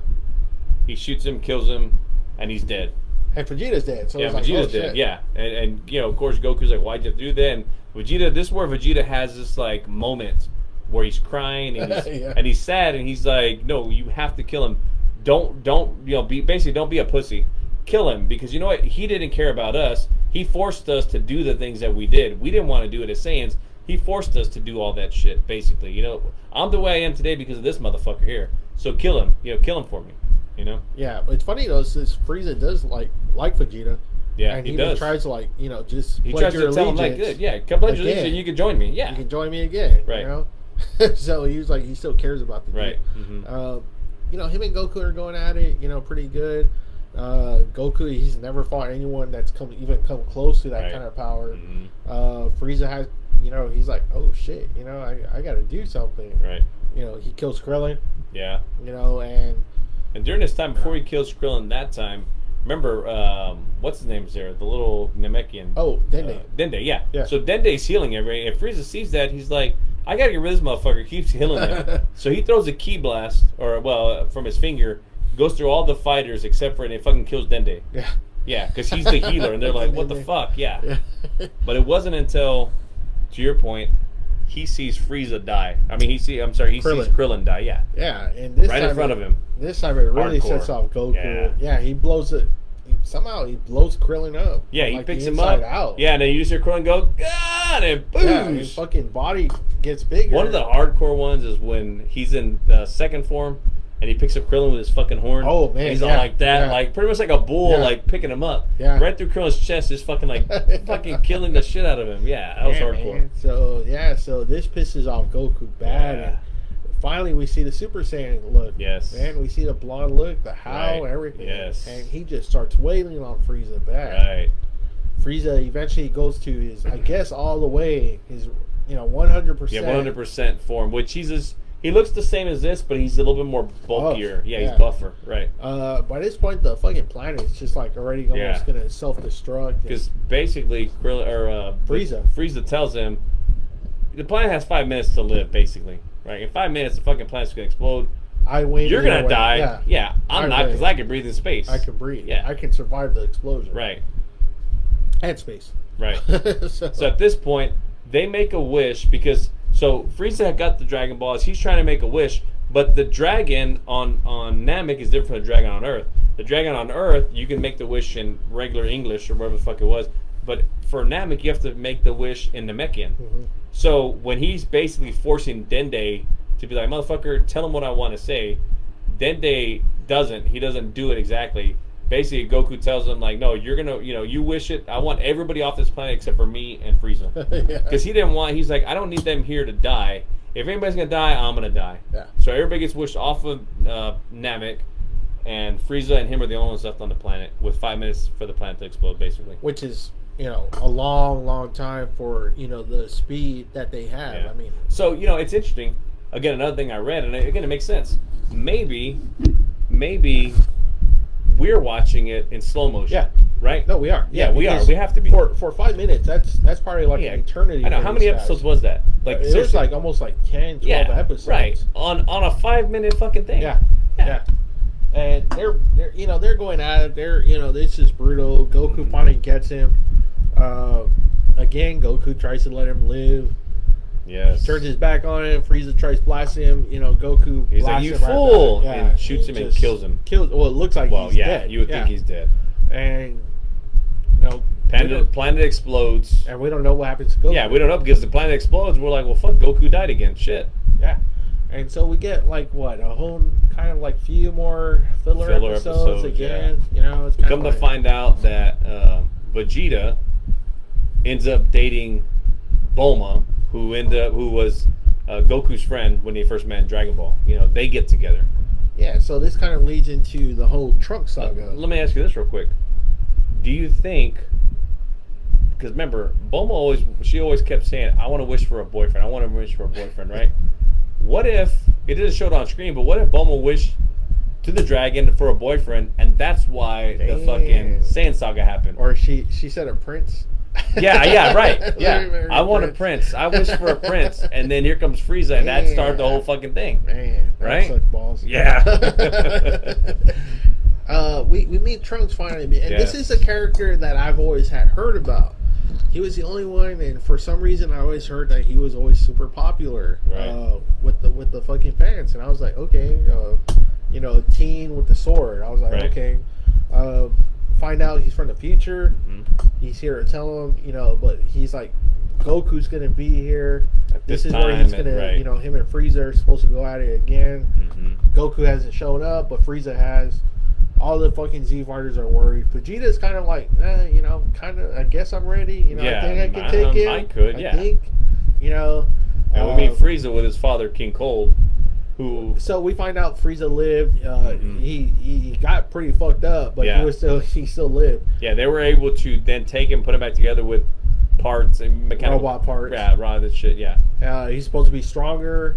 Right. And what he was before, blah blah blah, and so Frieza wants revenge on Goku, and he knows where he's at. Mm-hmm. So he goes over there, he's met up by Trunks, and everyone feels Trunks, and they're like, "What the hell? Who's this?" Yeah, because they don't know who Trunks is at this time. There's like some mysterious fucking person with a very high power level. Because they're thinking it's Goku. At first, they're thinking like, "Oh, it must be Goku." Like, because who else has that high power? Who has that high power level? Yeah. And Trunks, deals with the soldiers, the foot soldiers. Mm-hmm. He gets rid of Frieza. Yeah, fast. With his sword. He cuts him up. He slices him right in half. At first, he slices him in half. You see, it was cool because I like the animation of the screen. And split. It was so cool. I remember going like, man, that's fucking nice. Like Frieza's like still alive somehow. Yeah, like able to like see it like that. Yeah. Where he's like, oh shit, and then he slices him to pieces. Yeah, he's like, shh. I remember he just slices him up real quick, and then he just does this number right here. He's like, yep. And it blows the blast and blows him away. Yeah. Finally disintegrates all of Frieza's body parts. And not for nothing, but I was like, why does King Cole have to have that voice? That's what I'm saying. Yeah. I'm like, are they androgynous or right? Because he was like, oh my son. Yeah. He sounded very feminine, like more so than Frieza. So if Frieza was voiced by a feminine actor, a woman, right? Yeah. So, but then his father sounded even more feminine than him. Like he sounded, and it was weird because it looked like his dad wore lipstick. Yeah. And I was like, what's going on here? But his dad was this big old fucking, he was probably like 10-foot guy. He was a stage 1 Frieza. Yeah. Well, no, bigger than that. Well, yeah, but right. Yeah, the look, right. Like a 10-foot guy, big fucking. His arms were bigger than Frieza's whole body. Yeah. Not as strong as Frieza. Trunks takes him out real easy. They all meet and he pleads with Trunks too. He's like, look, you follow me, we're gonna rule this whole place. Trunks pretty much like, fuck you. Yeah, he's like, you're not even like a big note. Yeah, because he asked Trunks, can I see your sword? He's like, sure. So you give him the sword. He tries to go at it. He thinks the sword holds the power, and so he tries. And Trunks fucking just demolishes him easy. Boom. And that was another dirty one because he shoots him and he slides down the fucking mountain with blood everywhere. I was like, man, that was hardcore. That was cool. Mm-hmm. That was cool. He gets rid of him. He's like, the Z fighters are kind of scared. They're like, who the fuck is he? He's like, calm down. I'm a friend. I'm basically. here. I'm a friend of Goku's. Right. I'm waiting for him. He's supposed to be here. Right. He's keeping quiet on who he is. Everyone keeps asking. Finally, Goku comes down. Finally, and we find out what happened to Goku. He got into a ship. Mm-hmm. He was able to sell off. The last few seconds. Yeah, he goes somewhere. He just puts in a whole bunch of keys. He goes to this planet Yardrat, learns about the instant transmission. Because Yardrat, they're not strong fighters, but they know a lot of techniques. And they learn instant transmission, which is he can pretty much dematerialize his body and then rematerialize somewhere else, as long as he could sense somebody in that area. Right? Yeah. So he tells Trunks, I was about to come to Frieza when I felt you, and felt what happened. Right. So I was like, okay, you have it. Right. So I was taking my time, pretty much. Right. Fucking Goku. Yeah, no shit, right? And that's where Trunks kind of tells him, he's like, okay, look, this is who I am. I'm from the future. But before he does that, though, remember he tells him, he's like, look, before I tell you anything, I need to know, can you transform? And he's like, yeah. So he transforms to Super Saiyan, and then Trunks transforms to Super Saiyan, and then Trunks is like, all right, I'm gonna attack you with his sword. And then he goes to attack him, and then Goku doesn't move, and Trunks stops, and he's like, why did you defend? He's like, because I knew you weren't gonna do it. Trunks is like, okay, but I'm gonna really do it this time. So Goku puts up one finger, and he's defending Trunks' sword one finger, and he's like, okay, you are what I thought you were. Yeah. So he's like, okay, cool. And he goes, I'm Trunks, I'm from the future, and the future is pretty much fucked. Yeah. There's these androids that are destroying the whole world. They pretty much have destroyed the whole world. Mm-hmm. Goku asks, like, where's everybody? It's like, everyone's dead. You have a heart attack first. Yeah. So you're out of the picture. Yeah, because Goku's like, do I die too? He's like, yeah. He's like, Goku thinks he dies in battle. He's like, no, you die from a heart attack. He's like, a heart attack? Yeah. Yeah. And he's like, what you did, Vegeta's goes, Vegeta dies, Piccolo dies. The only one that's left standing is Gohan. Gohan trains me, but he ends up dying himself. Right. These androids are just so much more fucking powerful than everybody. And, he's like, I really need you. Here's an antidote for your heart attack, so you won't, you could live. And, he's like, okay, so who are you? And he's like, I'm Vegeta and Bulma's son. And he's like, what? Like Vegeta? Yeah. And I remember he laughs and he falls down, and then they're like, whoa, Goku just fell. Blah blah blah. Yeah, like freaking out. Yeah, so he's like, what the fuck? He's like, yeah, Yamcha and Mom don't stay together. It's him and Vegeta. Yes. Piccolo's hearing the whole fucking thing. Yeah, Piccolo's got fucking ears like... And good thing he fucking listened, because Goku was like, what are you guys talking about? He's like, oh, nothing. Yeah. And Piccolo's like, really? That didn't sound like fucking nothing. Right. Fucking asshole. Yeah. You weren't going to fucking tell us? He's like, okay, you won't say it, I will. Yeah, because, but Piccolo knew, he's like, I understand. He's like if I say it, I'm going to... Your friends say it. Right, yeah. But we can use the other info. Right, yes. He's like, androids are going to be coming in 3 fucking years. Yes. And we really need to fucking team up. Yep. And then again, we see, to my point earlier, they all fucking go off on their own and train. I'm like, you fucking dumbasses.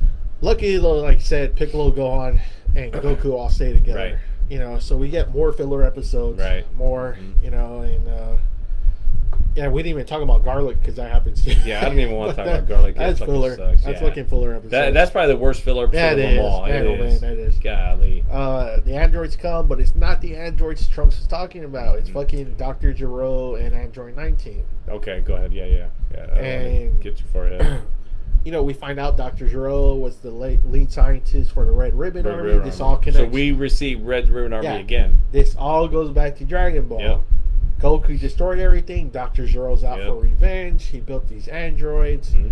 Him and Android 19 have a special ability, though. They can suck energy. They have like these things that can suck energy. They start fighting. They destroy a city or two, right? I think, right? Mm-hmm. And Goku starts having his fucking symptoms. Yeah. The heart attack. His because they've trained, so Goku's ready, but he has the heart virus, and his fucking heart stops on him. Yeah, and he's like, oh, fuck. Yeah. And he's like, But I'm like, again, it shows like how much of a fucking idiot you are. Like, you've been training for this shit your whole fucking time. You don't remember they gave you a fucking serum you're supposed to take? Yeah. Fucking dickhead. So they're kind of losing again until Vegeta shows up. Yeah. And starts kind of wailing on him, but it's going pretty well.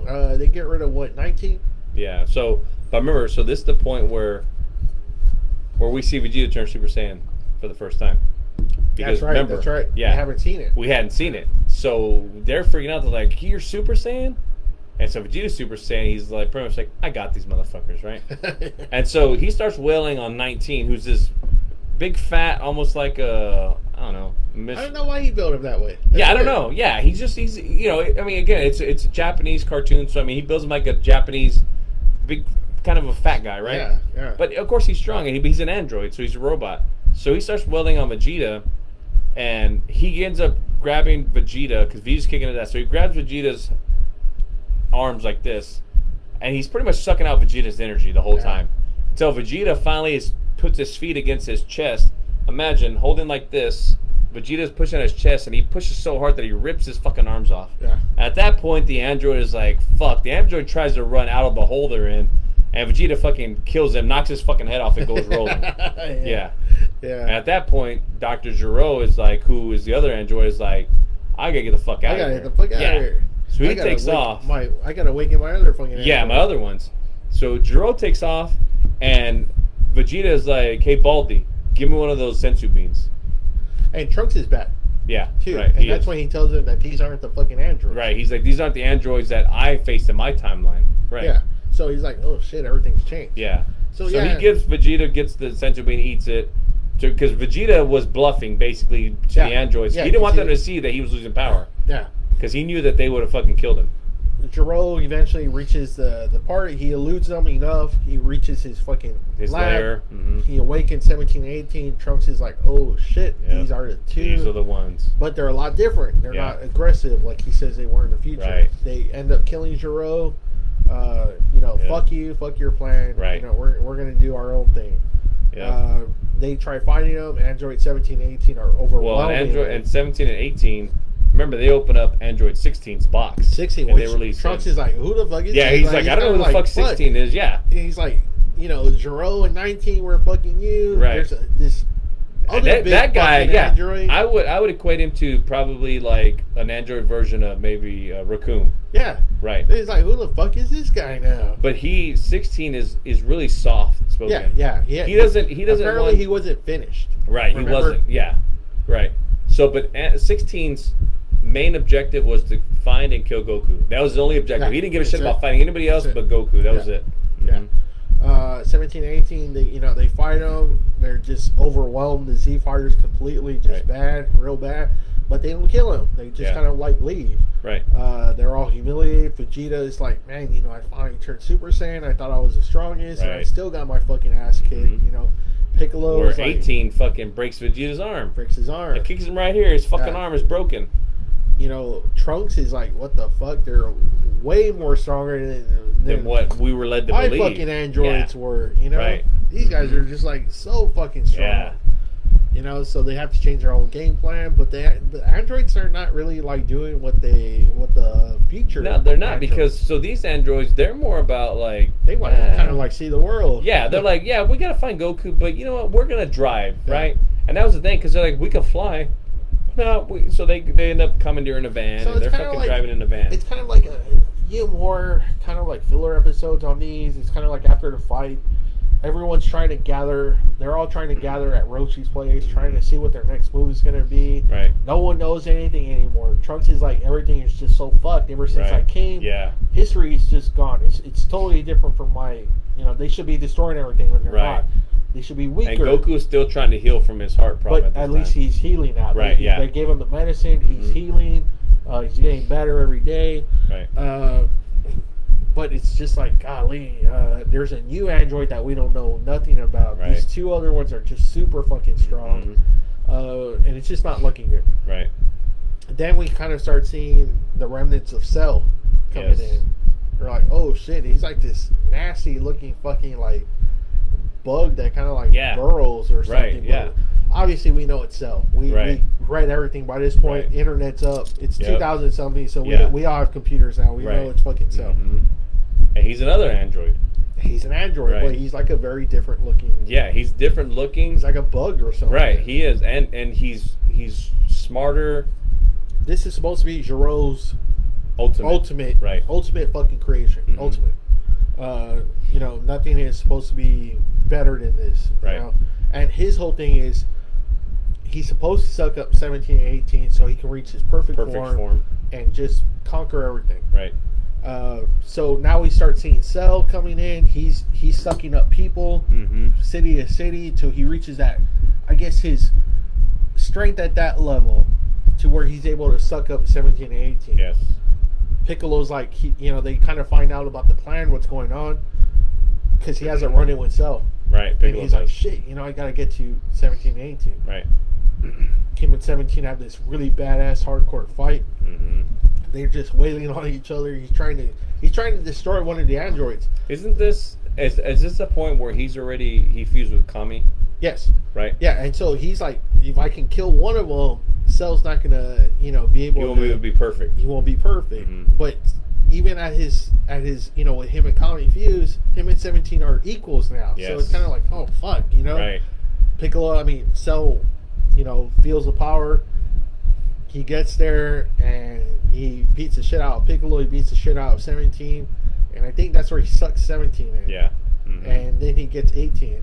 Well, before all that, though, remember, 17, because just 17. Right. Yeah, because he comes into Vegeta and Vegeta's beating the shit out of him by all rights. At the stage 2. Right. Yeah. At his when he takes in 17, and he pretty much tells Vegeta like, I'm not perfect. I need this. If I absorb the other one, you're no match for me. And so Vegeta, of course, being cocky, is like, all right, like, I'm going to kick your fucking ass either way. Go ahead.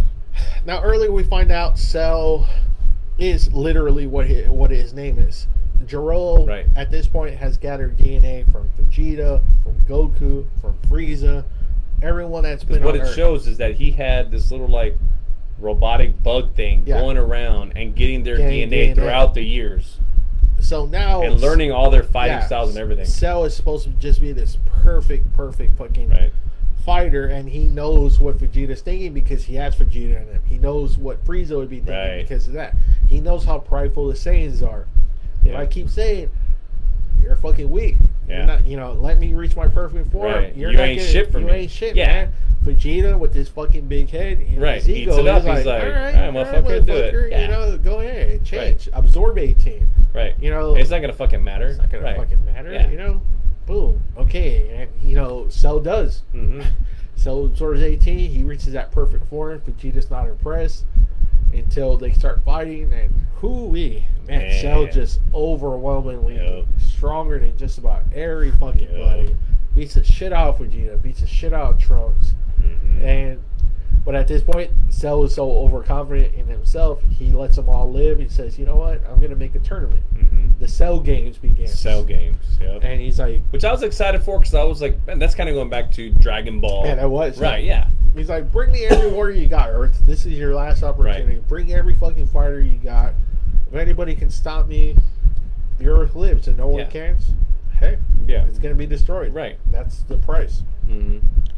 So he gives them 10 days. 10 days. Yeah. He's like, you got 10 days. Right. So enjoy these 10 days. Right. And I remember it's funny because I remember he makes the arena and he's standing there and he's like, basically like, I shouldn't have fucking given him 10 days because like, what the fuck am I supposed to do? Yeah. So he just kind of like just stays there. It's kind of like he turns himself off. He's like, oh. Right. Yeah. Just like goes into rest mode. Yeah. Everyone trains as much as they can, but it's kind of like they felt his power and they're just like, golly, this is so overwhelming. Like everyone knows, like even Goku comes out, he's like, well, I can't beat Cell. Yeah, right. Yeah, he's like, I can't beat him. Yeah, when he powers up for Krillin, he's like, he's like, he goes, that's about half, and he's like, that's not gonna be enough. He's like, okay, cool. Yeah.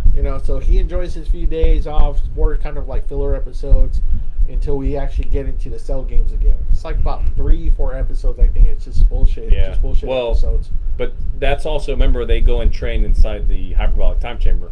But still, it's kind of like it's just like filler because they have like the mercenary towel. Back. Yes, all that bullshit. Yeah, it's still some. But they're training. Episodes. So Goku, Vegeta, and Goku's like, no, I'm not going to train anymore.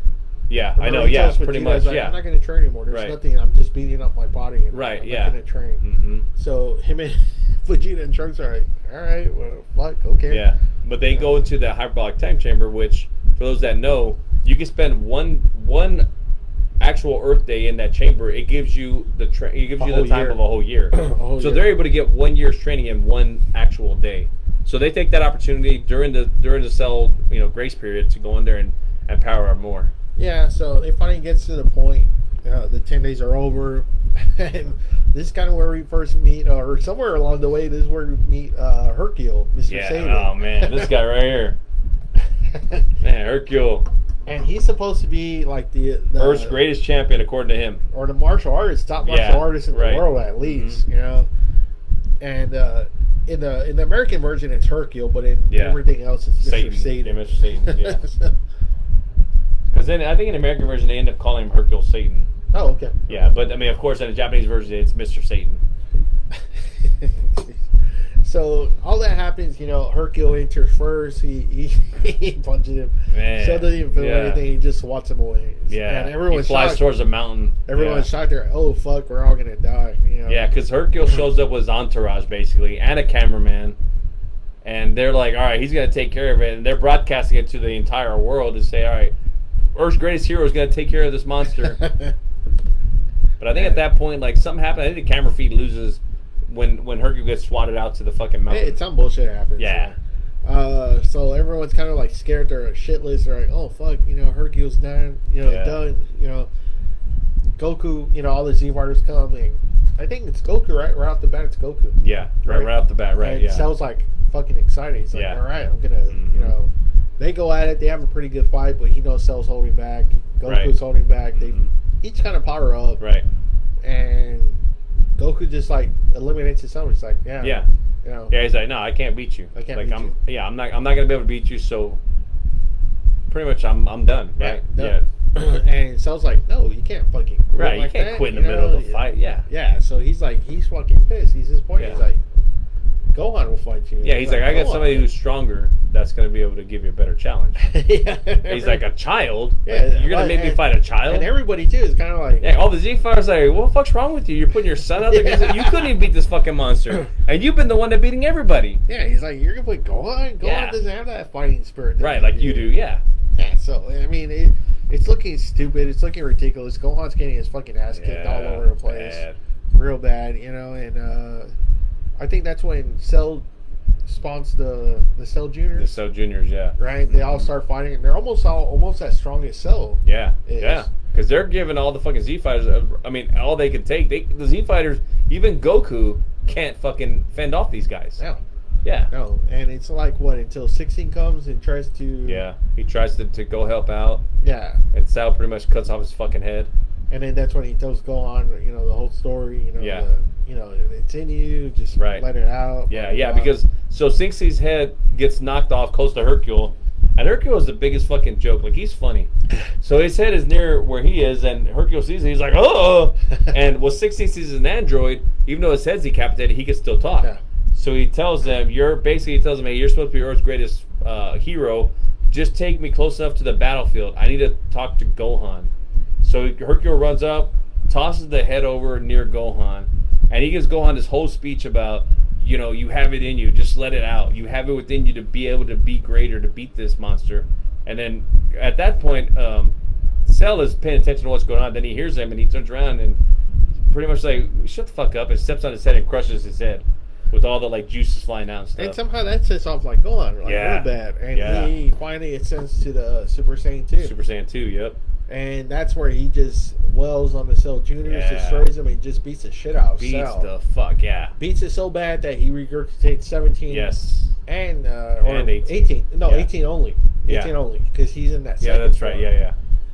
Of course, this is Dragon Ball Z, Gohan, just... He starts pretty much turning into a Vegeta. I mean, when I think about it, his attitude. He does. And sure enough, it's... Cell's like, he got one more trick in his sleeve. He's going to blow up the whole planet. He basically inflates like a big old fucking, inflatable balloon. It's like a big bomb. Yeah. A big bomb turns that's into a bomb. Yep. It Goku steps in, transports him off all places. Yeah, instant transmission.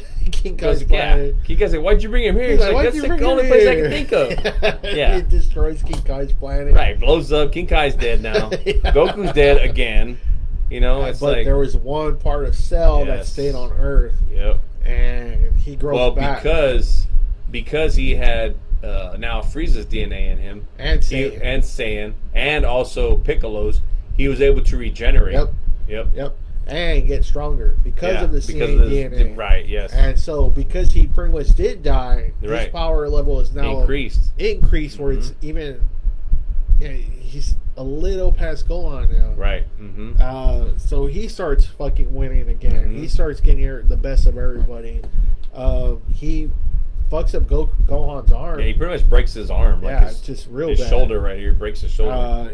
And pretty much the whole fight after that, he's favoring his arm. He can't lose his fucking arm. It's fucked. And he's gonna destroy the planet now. He's like, fuck this, fuck everything. I'm gonna destroy the planet. Right. It's this great ending. It's the Kamehameha battle, Gohan versus Cell. Yeah. Everyone's stepping in, trying to help him.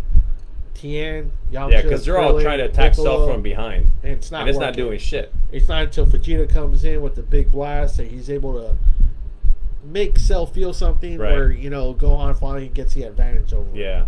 But at that point, remember when we see it, because Gohan is basically calling out to Goku saying, "I can't do it, Dad. I can't do it." And Goku has to fucking pep him up. Yeah, because the whole fucking time. You see Goku's spirit next to him. Yeah, and Goku is like top because of King Kai. Right, and he's throwing. It looks like they're both throwing a Kamehameha wave. Yeah. They call it like the father-son Kamehameha. Yeah. And they both shoot, and that is ultimately what ends up killing Cell.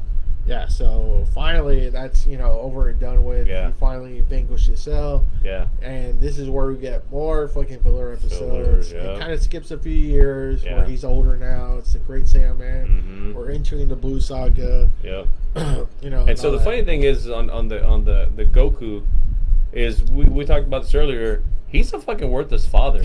He fucking abandons his son. They have a chance to bring him back, and he says, "Yeah, he says, don't bring me back. Don't bring me back." And so that's why, honestly, Gohan will consider Piccolo a father because he's more of a father than his own dad. And then when Goku comes back for the Cell Saga, he fucking meets his other son for the first time, Goten. Yeah. There is some cool episodes of Goku, though, in the afterlife. They have a tournament. Piccon and all we find out, too, and Cell and Frieza come back. Yeah. Remember, he has to go to hell. And he's like, shit, these two guys are kind of powerful. Piccolo kicks their asses pretty quick, easy. Right. And Goku's like, the only difference is that since they're in hell, they don't really die. They regenerate. But now Goku's kind of like, okay, now he sees Piccolo, and he's like, okay, now I got, shit, this guy just wiped him out. Right. Fast. We had trouble with these two fucking guys, and this guy just one punch. Yep. So that's where that whole tournament shit starts up again. Yeah, I did like the Afterlife ones. Yeah. That was cool. The Great Saiyaman stuff kind of fucking sucked. We lead into finally the... Do you think that maybe the Great Saiyaman, like, he took that persona on to deal with all of his heavy fucking, like, bullshit life of being this fucking great man? Maybe it was a way to, like, de-stress? Maybe not. I think he was just like, you know what would be cool? I think he was still kind of into the fighting a little bit at this point, that maybe he was like, cool, I can do this too and go to school. But that eventually just leaves him completely. Right. We enter this whole new saga, the Buu Saga, finally, and this is like a long fucking saga. Yeah. This is very long. I think it's the longest of the whole. I think so. The whole arc, yeah. We get so many arcs. We get this one. We get the tournament arc. We get the Majin Vegeta arc. Yeah. Man, it's just so much stuff. It is a lot. How did you feel about this whole saga compared to like the other ones? Because I mean, it's a lot. Yeah, it's a lot, and it wasn't bad, but ultimately, I really think they should have ended it with Frieza. I think so too. The Cell stuff was cool. It was cool, but I think they should have put Frieza as the last bad guy, because when we look at this, I think you and I have talked about this before. At any point in time, when we look at Cell, right? They could have killed Cell if they didn't fucking. Multiple They could have times. killed Cell like easy. Multiple times. They could have killed Buu easily. Goku could have in Super Saiyan 3. Gohan could have killed him. Gohan could have killed. Right? Yeah, but then again, for some reason, they keep fucking reverting back to being. Like fucking Vegeta. Yeah. And being like big It's headed. that Saiyan pride. Yeah, that's what it is. And so, but they could have, or rather, Frieza could have easily killed them all if he would have just transformed in his final form. Yeah. But again, Frieza was that, I got you, and then he was forced to do that. But if he just went off right off the bat, he would have killed everybody. Yeah. Yeah. So I think that's why he should have been the final one. Now, for me, I'm not a big fan of the Buu saga because it's just so much bullshit. It's like you said, there's so many times when he could have got beat. Right. But obviously, my favorite part, and probably a good Manny from what I've read and seen over the years, is the Majin Vegeta part. Yeah. It's like about 12 episodes, 10, 12 episodes, and it's just... That's when we see another great battle between him and Goku. Vegeta pretty much is like, he wants to have one more real battle because Goku's still in heaven. He gets some time on Earth, but this is like... One day. Vegeta's like, man, this is going to be the only time I really get to go up and see where I'm at. Mm-hmm. He gives himself into Bobby D, the wizard. He says, make me Majin. Right. And I'll fucking obey. get you. Yeah. Right. He does. He turns to the dark side again.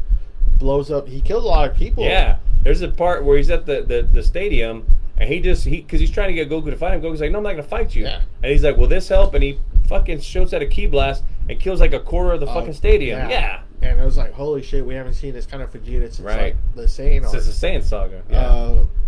Yeah, man, it's brutal. It's brutal stuff, and him and Goku are going at it, and we think this is Goku at his full strength. Right. Yes. But man, he's overwhelming Goku pretty good. Yeah. It kind of showed, I guess. I don't know. Maybe Goku was holding back still because he's he's like we know he was. Well, not just the three, but maybe even still holding back. Not wanting to go full force against Vegeta. Yeah, and I think maybe Goku at that point sensed like, look, I got to give him this W because if I don't, he's never going to fucking live this shit down. He's always going to hold this. But man, it's a brutal battle. It's a really great battle. It's a really great animation battle, and man, he's just he wins. He gets a win. Vegeta gets a W. It's a great part though, and it's moving though because it's kind of like, okay, Vegeta was strong enough to overcome Bobby D, so where he wasn't a slave to him, right? And then there's that great part where he's telling Goku, he's like, I wanted to be like this again. I wanted to be like Prince Vegeta again.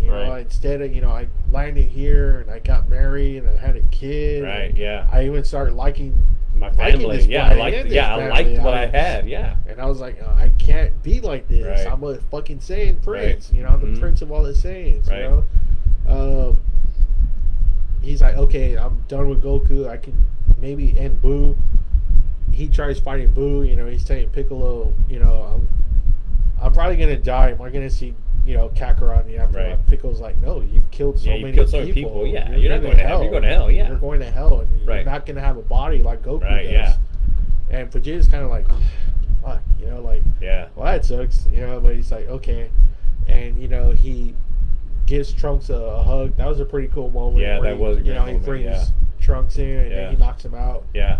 And he tries self-destructing, with Buu, and he thinks that's going to be enough, and it doesn't. And that's it. Kind of sucks. I was kind of like, damn, man, he thought that was going to be enough, and fucking Buu still lived. Yeah, because Buu, he's pretty much made of like gel. This is the Buu that he self-destructed weird against. Shit. Like, it's like we're like almost like goop. He's like a magical being that they somehow created, but that's like super, super fucking strong. Right. And so when he blew up, it's like thinking about like Jello. He blew up, but then he was able to just pull that back together and be back to Buu. Now, the episode's gone, so Vegeta's dead. Goku comes out. We get introduced to Super Saiyan 3. We kind of we find out what Buu is. In a way, we find out that Buu is this being that was created to destroy the Kais. He starts off as a little fighter, and he tries to destroy almost like the whole universe. He kills his maker. He goes to the Kai planets. He kills like a lot of the Kais. One of them lets himself get absorbed, and it's like a big Kai like this. It's like a fat Kai like this. And that Kai lets himself get absorbed, so maybe he can feel the goodness in him, so he won't be so self-destructive. Well, he becomes like a he's not as destructive as his real form is. and and so it kind of stops him for a while, and they're able to trap him, and that's when they bring him back. But you know, throughout this way, you know, they're teaching Goten and Trunks how to fuse together. So maybe because they can both turn Super Saiyan, they train them so where they confuse, they can maybe take out Boo. He fights Boo, and he's able to overwhelm him until they split. Once they split, Boo is able to beat him up again, but he lets him kind of like rest up, and they fuse again, and that's when Boo absorbs them as the fuse. So he gets like this new look. He gets like the vest, and he's really strong. At this time that they're doing it, Gohan is getting special training from the Grand Kai, and he's unlocking all his untapped potential. And you know, once they unlock all of Gohan's powers, he'll be stronger than Goku as a Super Saiyan 3 without even turning Super Saiyan. So once that happens, Gohan for a little bit becomes the strongest fighter again in the DB universe, and he's able to beat up Boo pretty good. At that part where after he absorbed Gotenks. Oh yeah. You know, along this way. You know, honestly, I think honestly, if Gotenks didn't fuck around, Gotenks would have killed him inside the hyperbolic time and that's chamber. The thing, you know, the whole fucking around thing again. Yeah, the whole Saiyan thing. But I think more for Gotenks, not so much that because they're Saiyans, but because they were children. Yeah. They're pretty much playing children games, you know? Yeah. And then I was saying, you know, when that was going on, Gohan's potential was getting unlocked, where he was going to be stronger maybe than Goku Super Saiyan 3. Yeah, he was. Without even turning Super Saiyan. Right. At No, all. he wasn't. Yeah, he was pretty much himself, but just unlocked potential. And you know, they call this form Mystic Gohan. Yeah. And again, he's wailing on Boo. Yeah. But then again, he gets overconfident. He doesn't finish him off. Nope. When he should have, you know, and Boo eventually sucks in Gohan. Yeah, so because Boo was able to like throw off some of his body, little chunks of it, and it gets behind Gohan, and it slithers up behind him, and it just encapsulates him like that, like just surrounds him. So each form that he's turning into, he's actually going back to his true form. Yes. I was saying how this was a Kai. Right. The Kai that let himself get absorbed. So, you know, once he absorbed, he would feel maybe the goodness. Right. And Boo would stop being as destructive as he was. And in a sense, it helped because it made him more playful to the Boo that we know. Yeah. You know, I was saying, you know, the whole origin was supposed to be where he was supposed to destroy all the Kais. Yes. You know, where he somehow, you know, with Babidi's magic, whatever he does, he's able to transport even into the afterlife. Right, yeah. And destroy all that. Yes. You know, that's pretty fucking weird that he's able to do that. But at each time, you know, his transformation, he's finally getting to where he's Kid Buu, where his absolute truest form. And that's where he's at his most dangerous. And that's where you kind of finally meet Vegeta. Well, and so the reason why that happened was because, remember, Goku and them, they cut out, he has Buu inside of him, so he cut that out. And once they do that, that's when he turns into Kid Buu. Yeah. And Goku's like, shit, you know, I really, you know, he knows how to do this fusion technique, but now he needs someone to fuse with. Yeah. You know, and Gohan's almost about to do it before he absorbs Gohan. Right. And he's looking, he's like, shit, I only got Tien and I only got Hercule. Yeah, Hercule, yeah. Imagine him as Hercule. And somehow they pull off Vegeta getting out of hell, and they give him some time, and so he's able to fuse with Vegeta. And that makes sense, though, because I think they even discussed it in there that because Vegeta sacrificed himself for a noble cause, he kept his body. Yeah. Yeah. And at first, like, he's like, okay, I confuse what, you know, me and you confuse. Yeah. And he gets all pissy because he tells him, I found out about your Super Saiyan 3. Yeah. And that He's you like, weren't you didn't fighting go at me right. at full force. You're fucking still holding back, you motherfucker. You know, it's like, fuck you. You know, I'm not going to fuse with you. And Goku's like, fuck, you know, like, you're like my last hope. Like, there's, you know, Boo's going to destroy everybody. Yeah. You know, finally, eventually he does. I think he tells him, you know, Bulma, Trunks. He finally fuses with Goku. they become. And they fuse with the Patora earrings, right? No, I think it's. Oh yeah, it's the earrings, which will be permanent. That's the only thing about this one. It'll be permanent. So okay, well go ahead. I'm gonna say what I think about the earrings after we're done talking. So then we finally meet Vegeta, who's at this point is like the strongest fighter that we've ever seen. They're fused. Goku and Vegeta he has like fused. It's blue, right? The blue. It's like right, the blue jumpsuit with the orange shirt, right? Yeah. He looks pretty funky. So on that one, he takes. There's more of Vegeta in him. That's why it's named Vegeto's. That's right. Yeah. And of course, he's wailing on Boo, real easy, But it's Goku and Vegeta's brain put together, and they're just overconfident. The fact that Vegeta is more dominant in this form is why. Yeah. So their overconfidence gets him again, and. Yeah, Boo. I think Boo turns him into candy. And they're fighting him as candy, which is fucking weird. He's like a little jawbreaker. But he gets into his body. He releases all the, everybody that he's absorbed. They take him out. Right. And that's when they cut big fat Boo out of it. Yeah. And so that all happens. And I think that's when Boo finally just destroys the planet, right? Because once he gets released, right? When they pop out. They're now unfused. Yeah, they actually unleash Majin Buu too. Yeah, so like they unleash Kid Buu.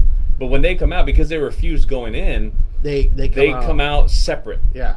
Right? So then, at that point, pretty much Buu blows up the fucking planet. And he kills everyone. This is like the first time that the villains actually kind of like won again. It was like, holy shit, the whole planet fucking got destroyed.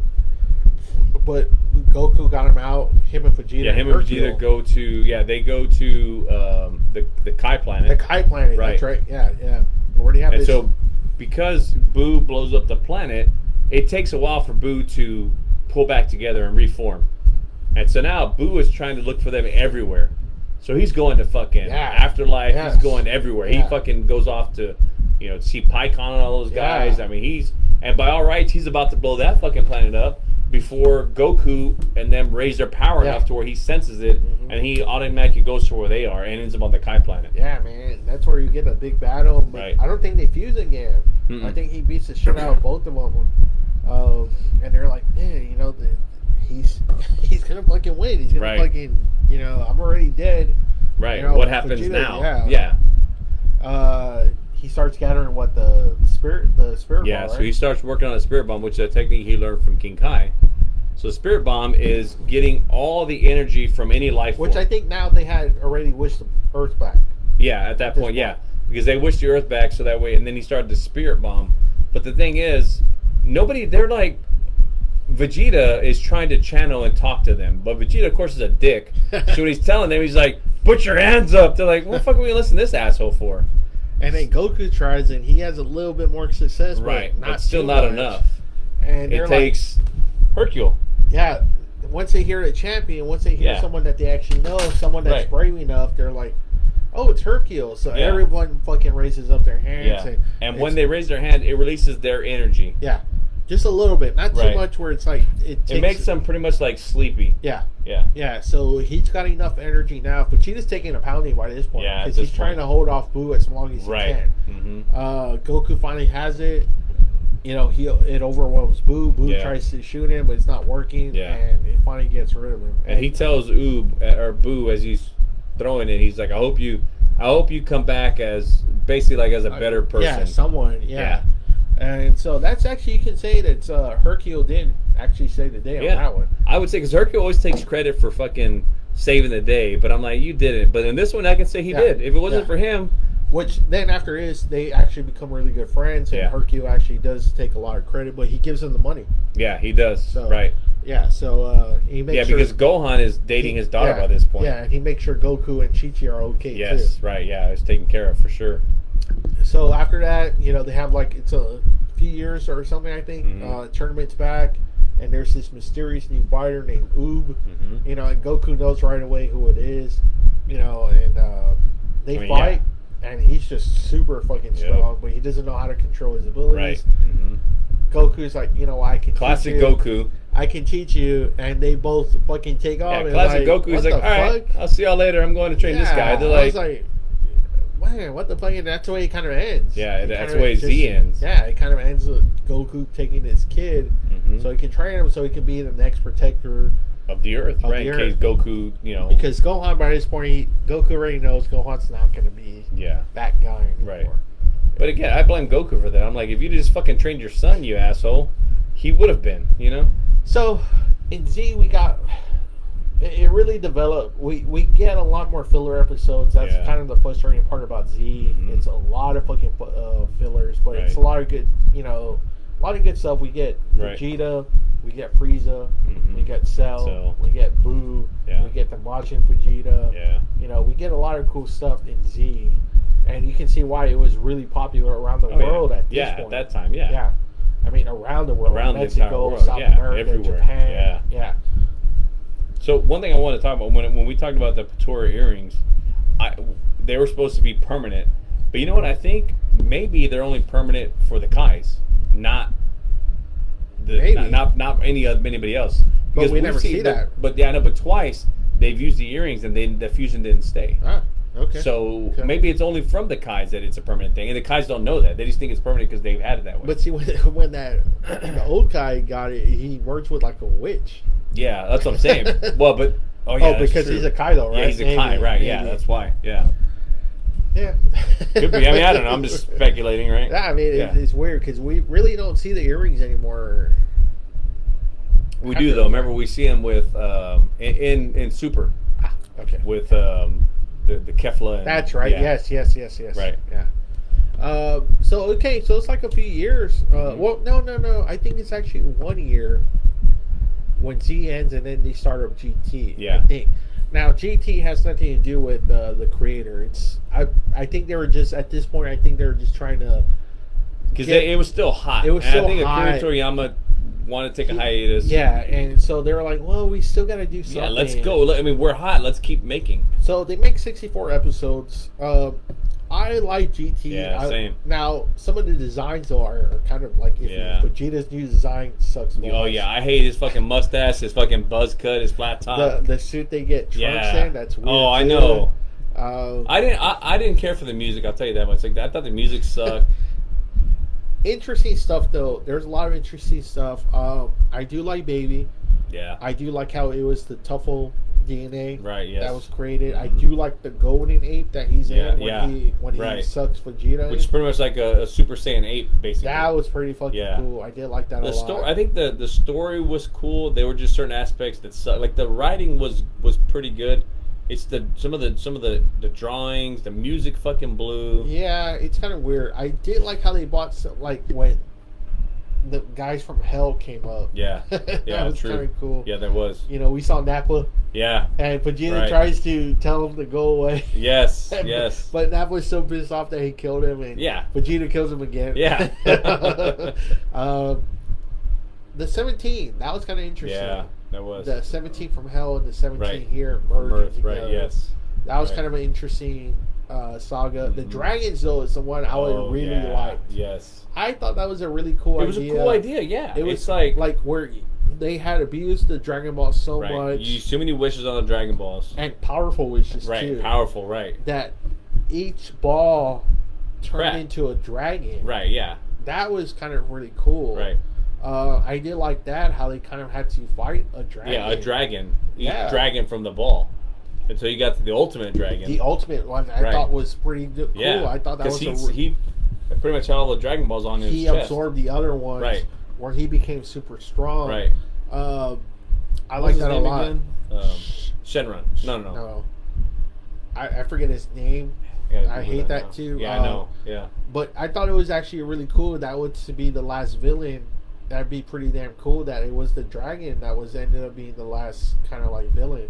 And then we get that really cool. Well, we already see Goku is able to transform into Super Saiyan 4, which me and Jack are huge fans of the design. We love the design of Super Saiyan 4. I don't think he's ever going to go to it again. It'd be something if he did in Super. I don't think he's ever going to do it, though. I don't think he's going to bring that look back. No. I thought it was a cool look. It's kind of like the best of both worlds. It's like them being ape. They have like ape hair. Their hair is longer. They look more brutal. I think it's a really cool look. For some reason, they never let Vegeta go Super Saiyan 3, and he can't turn Super Saiyan 4 for whatever reason. So, Bulma has to build this fucking machine, this special machine, and that's the only way Vegeta can go Super Saiyan 4. It's like that kind of blows. Blood Wave or some shit. Yeah, that kind of sucks ass. I wish they could have given him that ability at least. We see them, merge together and they become Gogeta, and man, that design's super cool. Yeah. They're able to overwhelm the dragon, but again, the overconfidence comes again. They have the ability to destroy him. They don't. The fusion wears off, and the dragon kicks their asses all over again. Mm-hmm. They eventually do another. They kind of do it lazy again. They kind of go the Boo way. The Spirit Bomb. That's how they end up killing the dragon. And Omega Shenron. Sorry. Omega Shenron. Okay. That's his name. Yeah. And they eventually beat him. With the Spirit Bomb, and the dragon says that they can't do any more wishes. That's it. Yeah. No more. He brings everyone back one more time, and then Goku kind of like goes away. He pretty much takes off with the dragon. And Vegeta knows that's actually going to be the last time, and he tells him, Pan, hold on to that shirt because your grandpa's not coming back this time. It ends with the tournament, like many years into the future. Pan's a grandma already. It's like the descendant of Vegeta and Goku. They're fighting, and she sees Goku's spirit, and that's kind of like the way that ends. Right. I had a lot of good moments. Like I said, the animation did look off a little bit sometimes. It was weird. It's only like 64 episodes. Right. I don't think it was very popular. I think that's why it's only at 64 episodes. Again, I do like the design of the Super Saiyan 4. Man, I do like that design. That was awesome. I think Baby's actually a really good villain. I do like Baby, and I think the dragons were really cool. Yeah, it was again a great concept. I think makes me wonder if Toriyama would have had a hand in all that, would it have been better looking, or because the concept was good, everything was good. I liked the stories. They didn't drag as much as the way it did in Z. And again, just the different ideas were pretty badass, And there's like a lot of cool moments, again, Piccolo kind of sacrificing himself. I think, I forgot how, but him and Gohan have that last communication together. Father and son. Yeah, and it's cool. It has a lot of good moments, and they've released those on 2 DVDs, 2 box sets DVDs. They're really cool. Right. But he came back years later and said, you know what, GT's not canon. Yep. I had nothing to do with it. It's not canon. Right, at all. So, and it kind of sucks because it kind of wipes out Oob a little bit. Yeah, it does. So that kind of sucks. So that's all gone. So don't consider that canon. Yeah. Even though it's in the video games. Yeah. And nor the movies. The movies aren't canon either. Which I saw, because man, those are really off. Those movies are really off. You can maybe put some of them in the timeline, but it's still off. Yeah, right. It doesn't fit very well. But the movies especially are really cool. I mean, when we look at what's his name? The other Saiyan, what's his name?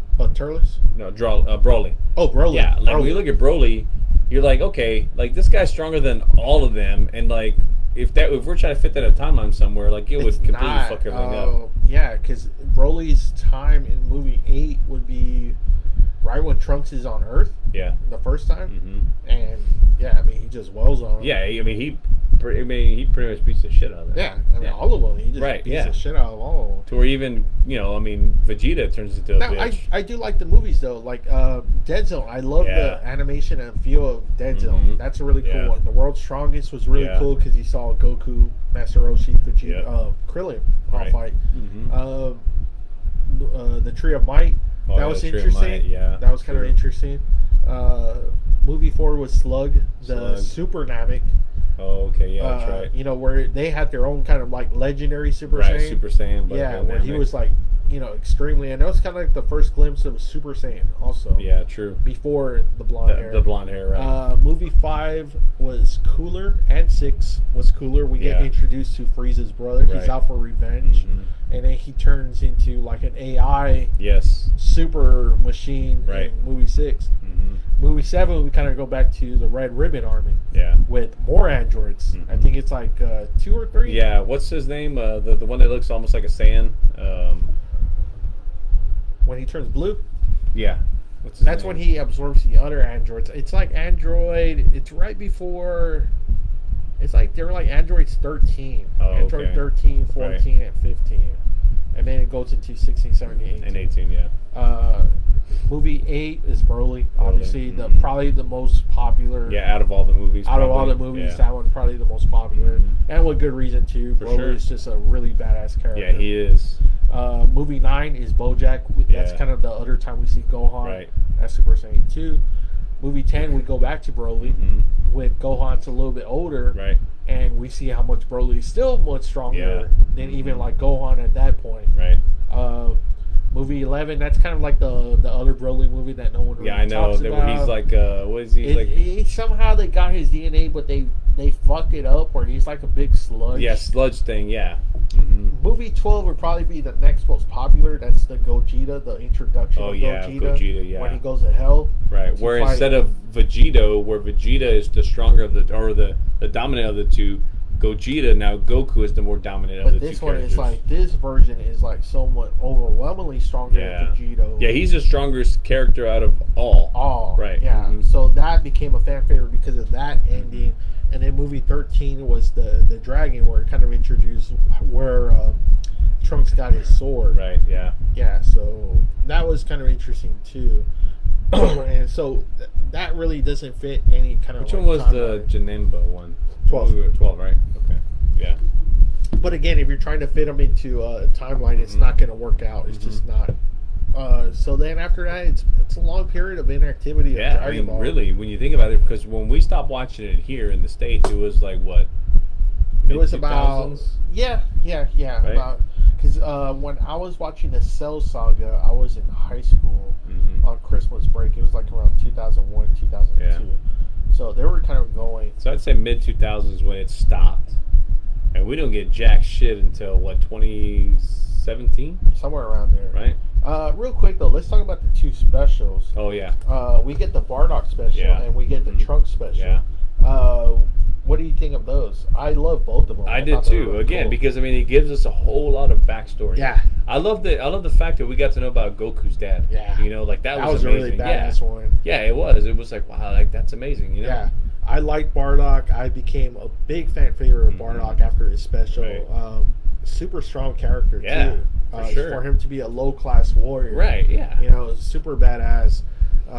We get introduced to more Frieza's army. Yes. You know, and we find out why he was there, why he was trying to stop Frieza. Right. We find out he gets, you know, the power of, what do you call it? Premonition. Yeah. Right. Where, you know, he sees Frieza destroying the planet, the whole planet. Vegeta. Yeah.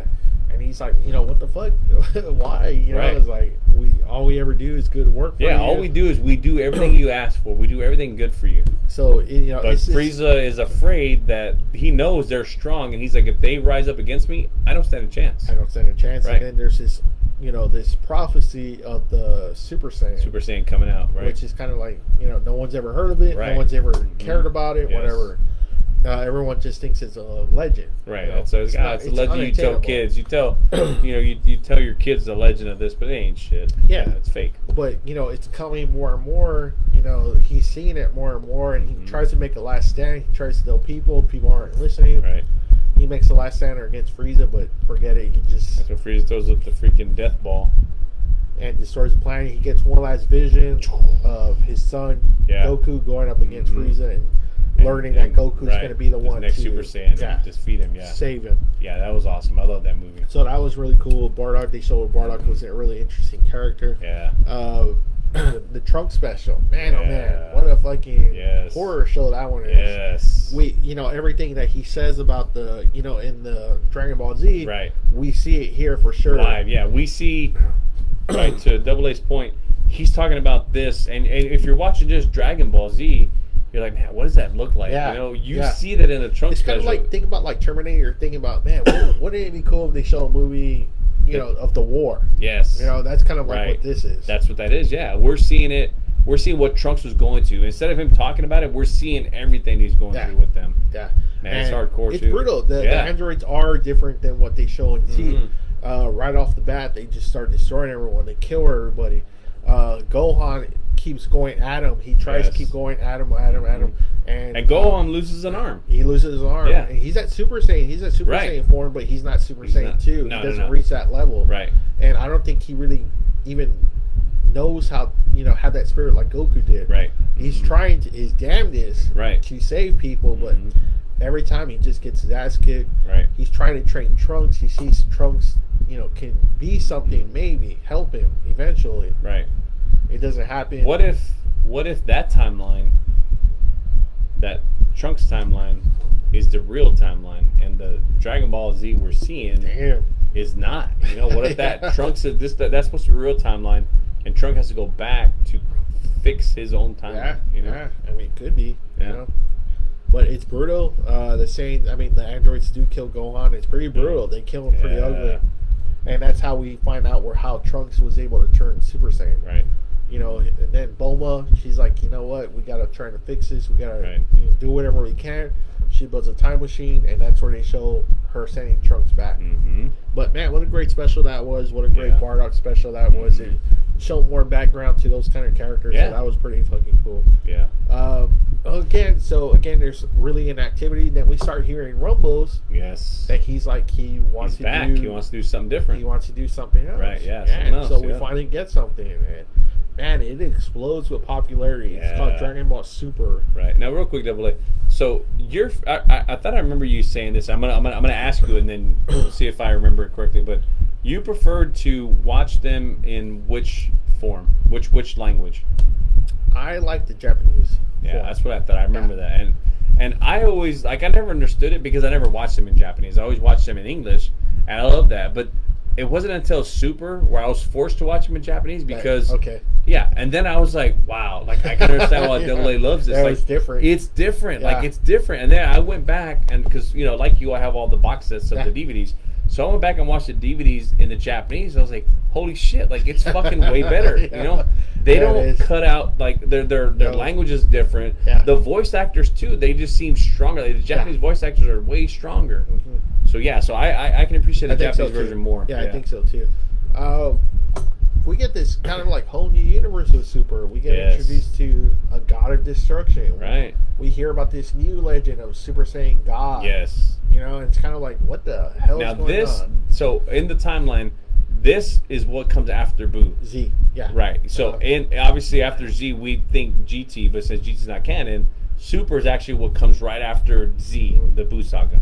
And not that long after the Boo saga either. No, it's not. It's not too long afterwards, whatsoever. So the animation is super sharp. We first saw, if I'm not mistaken, didn't we first see the movie? Yes, we did. Right. Okay. Yes. Right. Which is this right here, that poster, Dragon Ball Z Resurrection F. Basically meaning Frieza's being resurrected. Which, I mean, man, it showed how popular it still was here in America. At least the movie theaters was full, and it was a limited release. It was supposed to be only like 2 weeks, but it was so popular that they actually extended it to like almost a month or two because it was getting people to the theaters. I mean, and it just shows how much. Again, I think Double and I both can say that Frieza probably should be the ultimate villain out of the Z saga, and that shows it because he's the one they brought back. They didn't bring back anybody else but Cell. Frieza. Yeah, Cell, Boo was still alive, but he wasn't the villain. They brought back this guy to be the villain. Yeah, man. I mean, it was just great. We find out, there's this god of destruction. Yep. That he's part of the plan of the god of destruction. Yep, I got right there. While Beerus is kind of like sleeping, Frieza's the one that kind of does the work. Yes. Under Beerus, that he wipes out planets to kind of like, I guess it was kind of like to balance. The god of destruction's like job is to kind of keep the balance. Right. Yeah, because the god of destruction obviously destroys, but then the Kais create. Yeah. So they gotta keep that balance of creation and destruction. And Frieza is like an agent of Beerus. Which is ultimately crazy. Beerus. When you think about it, Beerus is fucking lazy. He's a cat. Yeah. So he's fucking lazy. He sleeps a lot. So he needs somebody to go out there and do his dirty work. And he finds out that Frieza got killed by Saiyan, and then there's the legend of the Super Saiyan God, right? And so he wants to go see who the fuck killed Frieza, because he was like, he thought that was kind of like an impossibility. Yeah, he's like, what the fuck? Yeah, like no one should have been able to even come close to fucking Frieza's power. He meets Goku, he meets Vegeta, and they end up scrapping a little bit. They fight, and Beerus, I remember when I first saw it. Goku goes Super Saiyan 3, and I'm thinking, all right, he's going to fucking mop the floor with this guy. Yeah, because 4's not even a level anymore. Right, no, it's not. Right, because remember, that's not canon. So I remember he goes up to him, and he wants to spar with him, and all it takes for Beerus to do is just a flick on the head. Yeah, that's right, the flick. And he fucking flips his ass back. King Kai's planet. Knocks his ass back. Knocks his ass out of fucking Super Saiyan 3 form into regular base form. Yeah, and so you're like, holy shit, like, who the fuck's this guy? Yeah.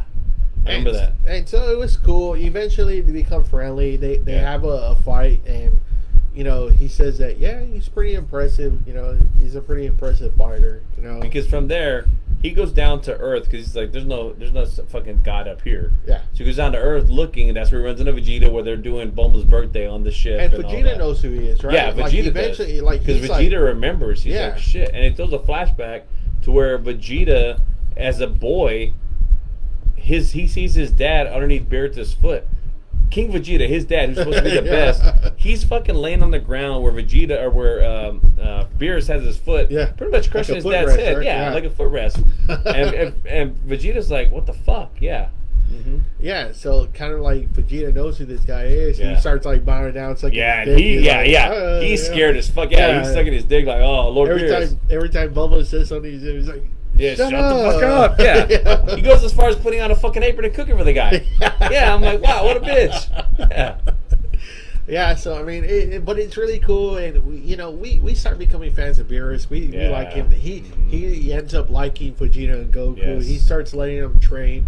Mainly, I think it might have been because of Whis, though. Yeah, I think that's Whis, why for sure. Yeah, which it shows like Whis is again, kind of like that Mr. Popo version, but supposedly he's like.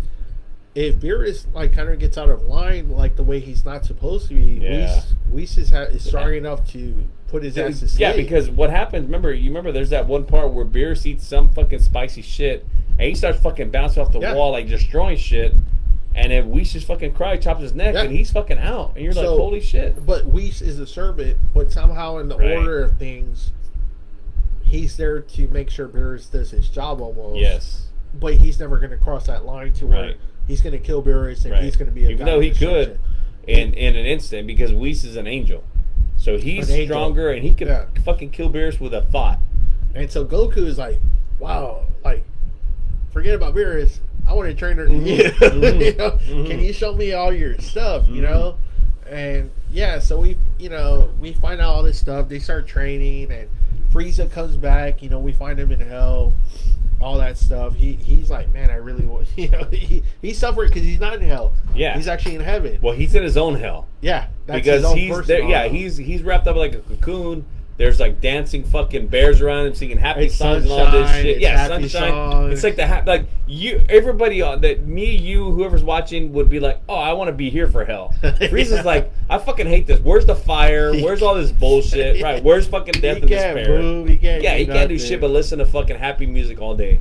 Yeah. So eventually he gets out. Because some remnants of the Frieza Force actually gathers up the Dragonballs, and they wish him back. They wish him back. Yes.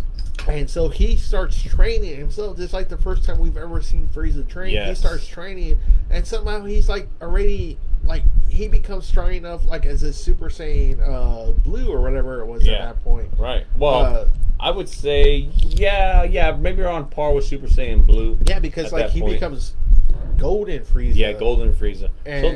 So let me ask you this, right? Frieza's death on Earth, right? The first time we see Frieza die.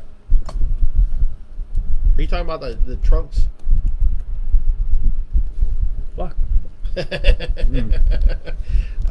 So we're talking about Resurrection of F. So, sorry. No, Frieza, when Goku kills him, when Goku goes Super Saiyan, right? Yeah. He kills him. Why do you think Frieza died? Like, what, ultimately, why do you think? What do you mean? What? Like, why was Goku able to defeat him? Oh, because he was stronger than him. Yeah, because you know what?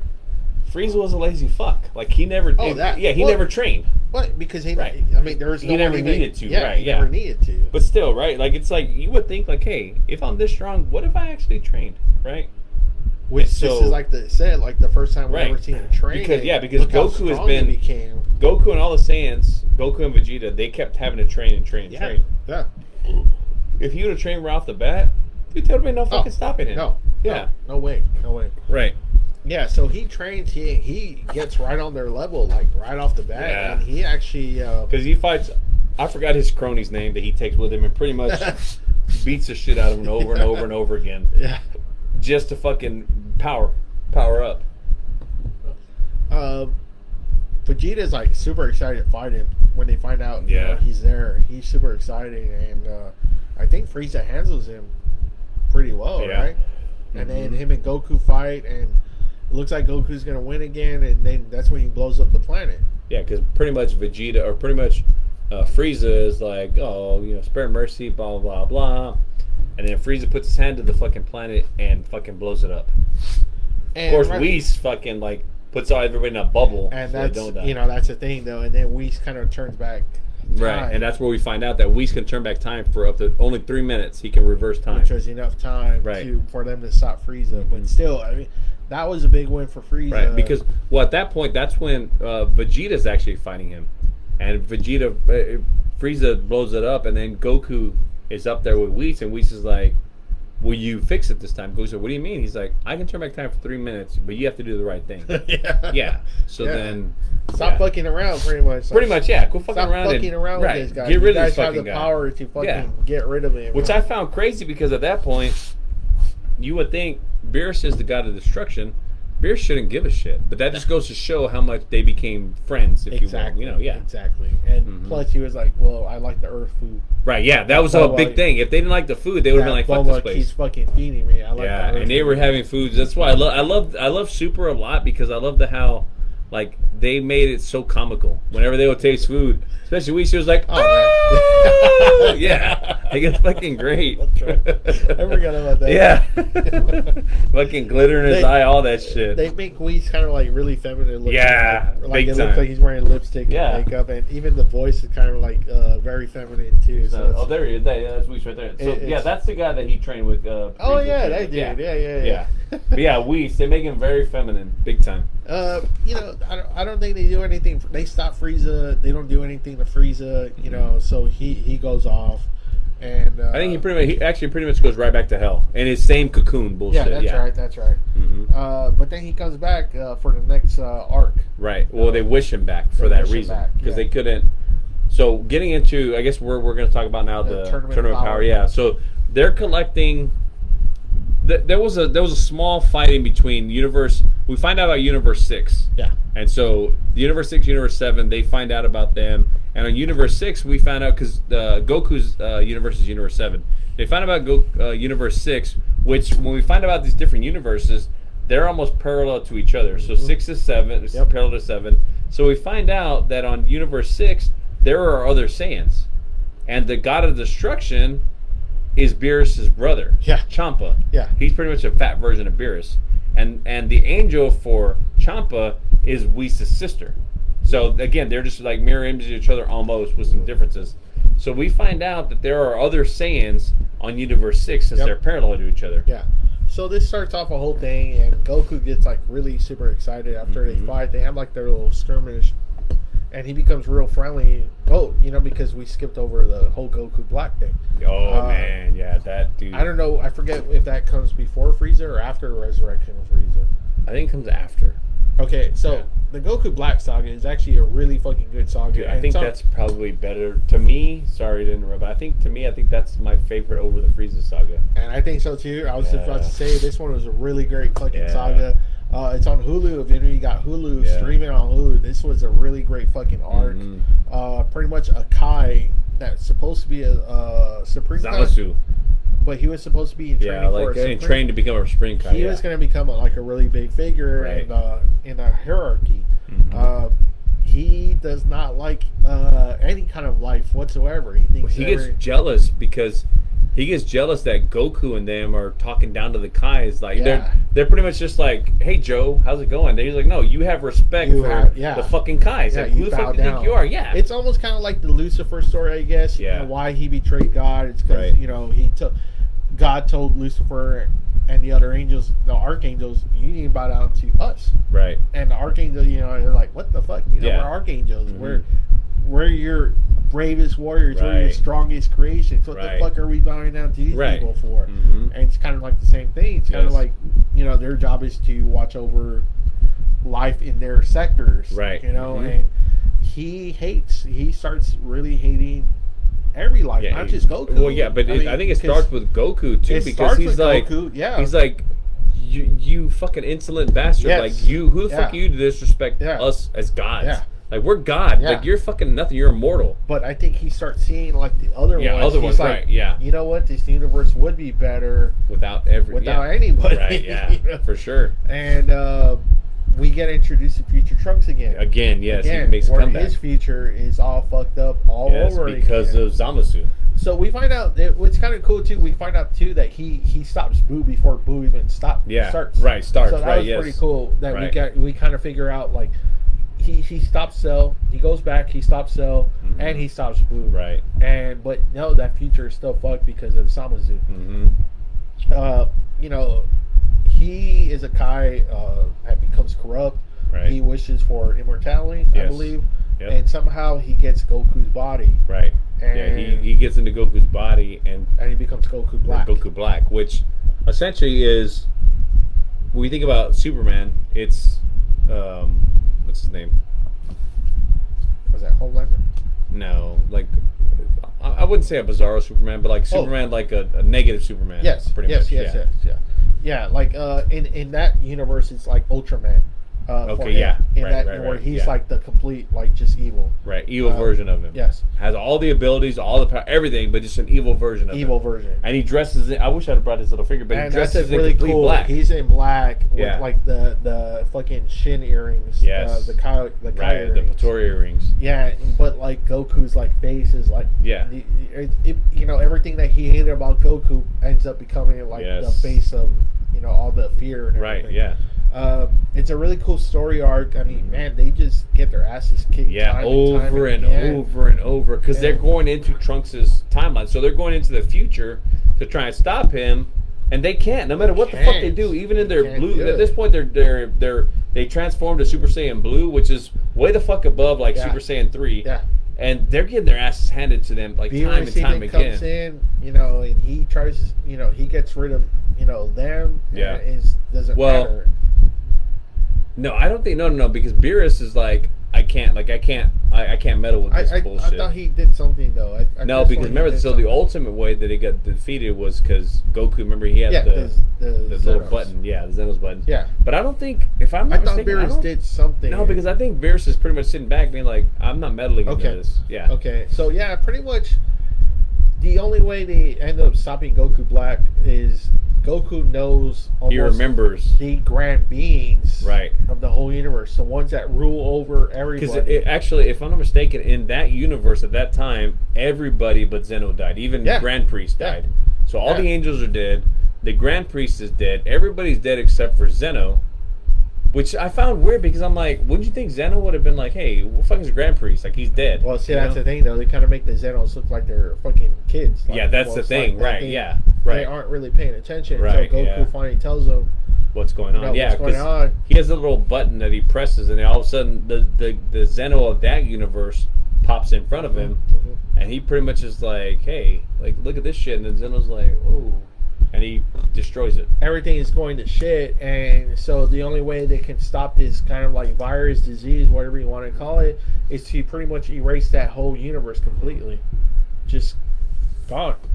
And that's the only way they stop Goku Black. I was kind of like, wow, that's kind of like... That's hardcore. It's hardcore, and it's kind of like, wow, that's a weird way. Like, Goku really didn't win. It wasn't a victory for him. No, that's an L for him. Yeah, it was a big L, and the only way was like the supreme being in the whole universe to like pretty much like actual God. Actual God erased it. But Goku takes him back in time with him. Yeah. So in his present time now, there's 2 gods. There's 2 Zenos. But this arc was really, really fucking good. It's really dark.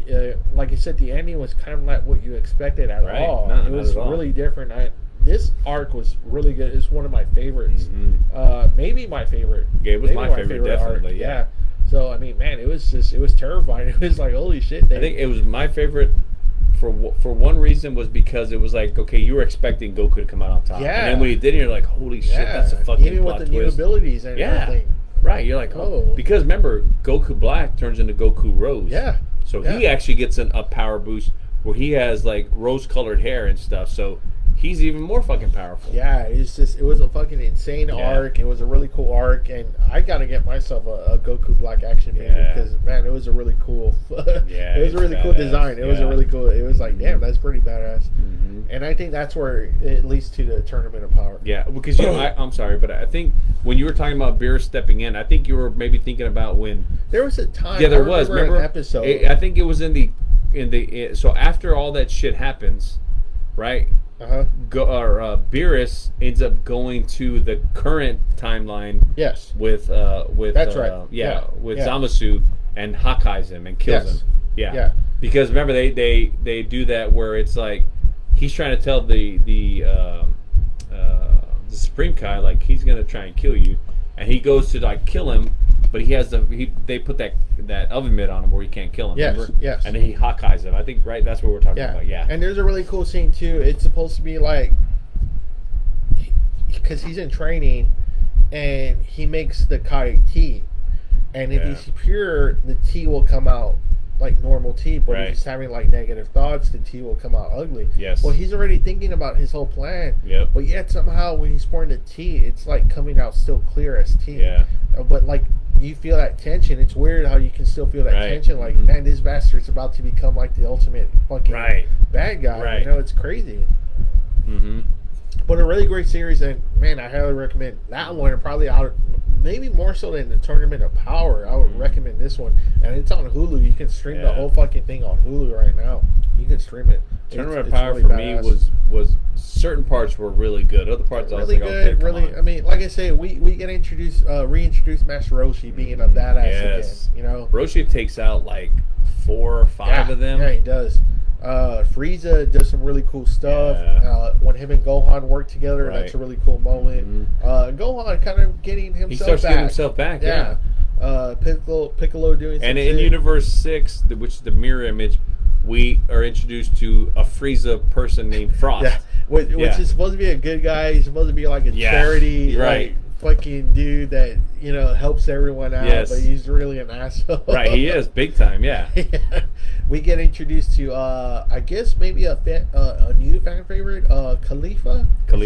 Oh, we didn't talk about before all that. This happened before when we got to Hit. I thought Hit was a pretty cool character. Yeah, I liked Hit. Hit is like what, a hitman? He's a hitman, a hitman, but he has the ability. Yeah, he has the ability to skip time. Yeah. So he can jump like I think it's like crazy. 2 or 3 seconds in front. Yeah. So no matter how fast you are, he's always a step ahead of you because he skips time a little bit. Yeah, it's crazy. Yeah. But we get introduced to Hit. Yeah. Giran, right? Is that how you say it? Which one? Or Jiren? Jiren. Yeah, the gray guy, right? Yeah.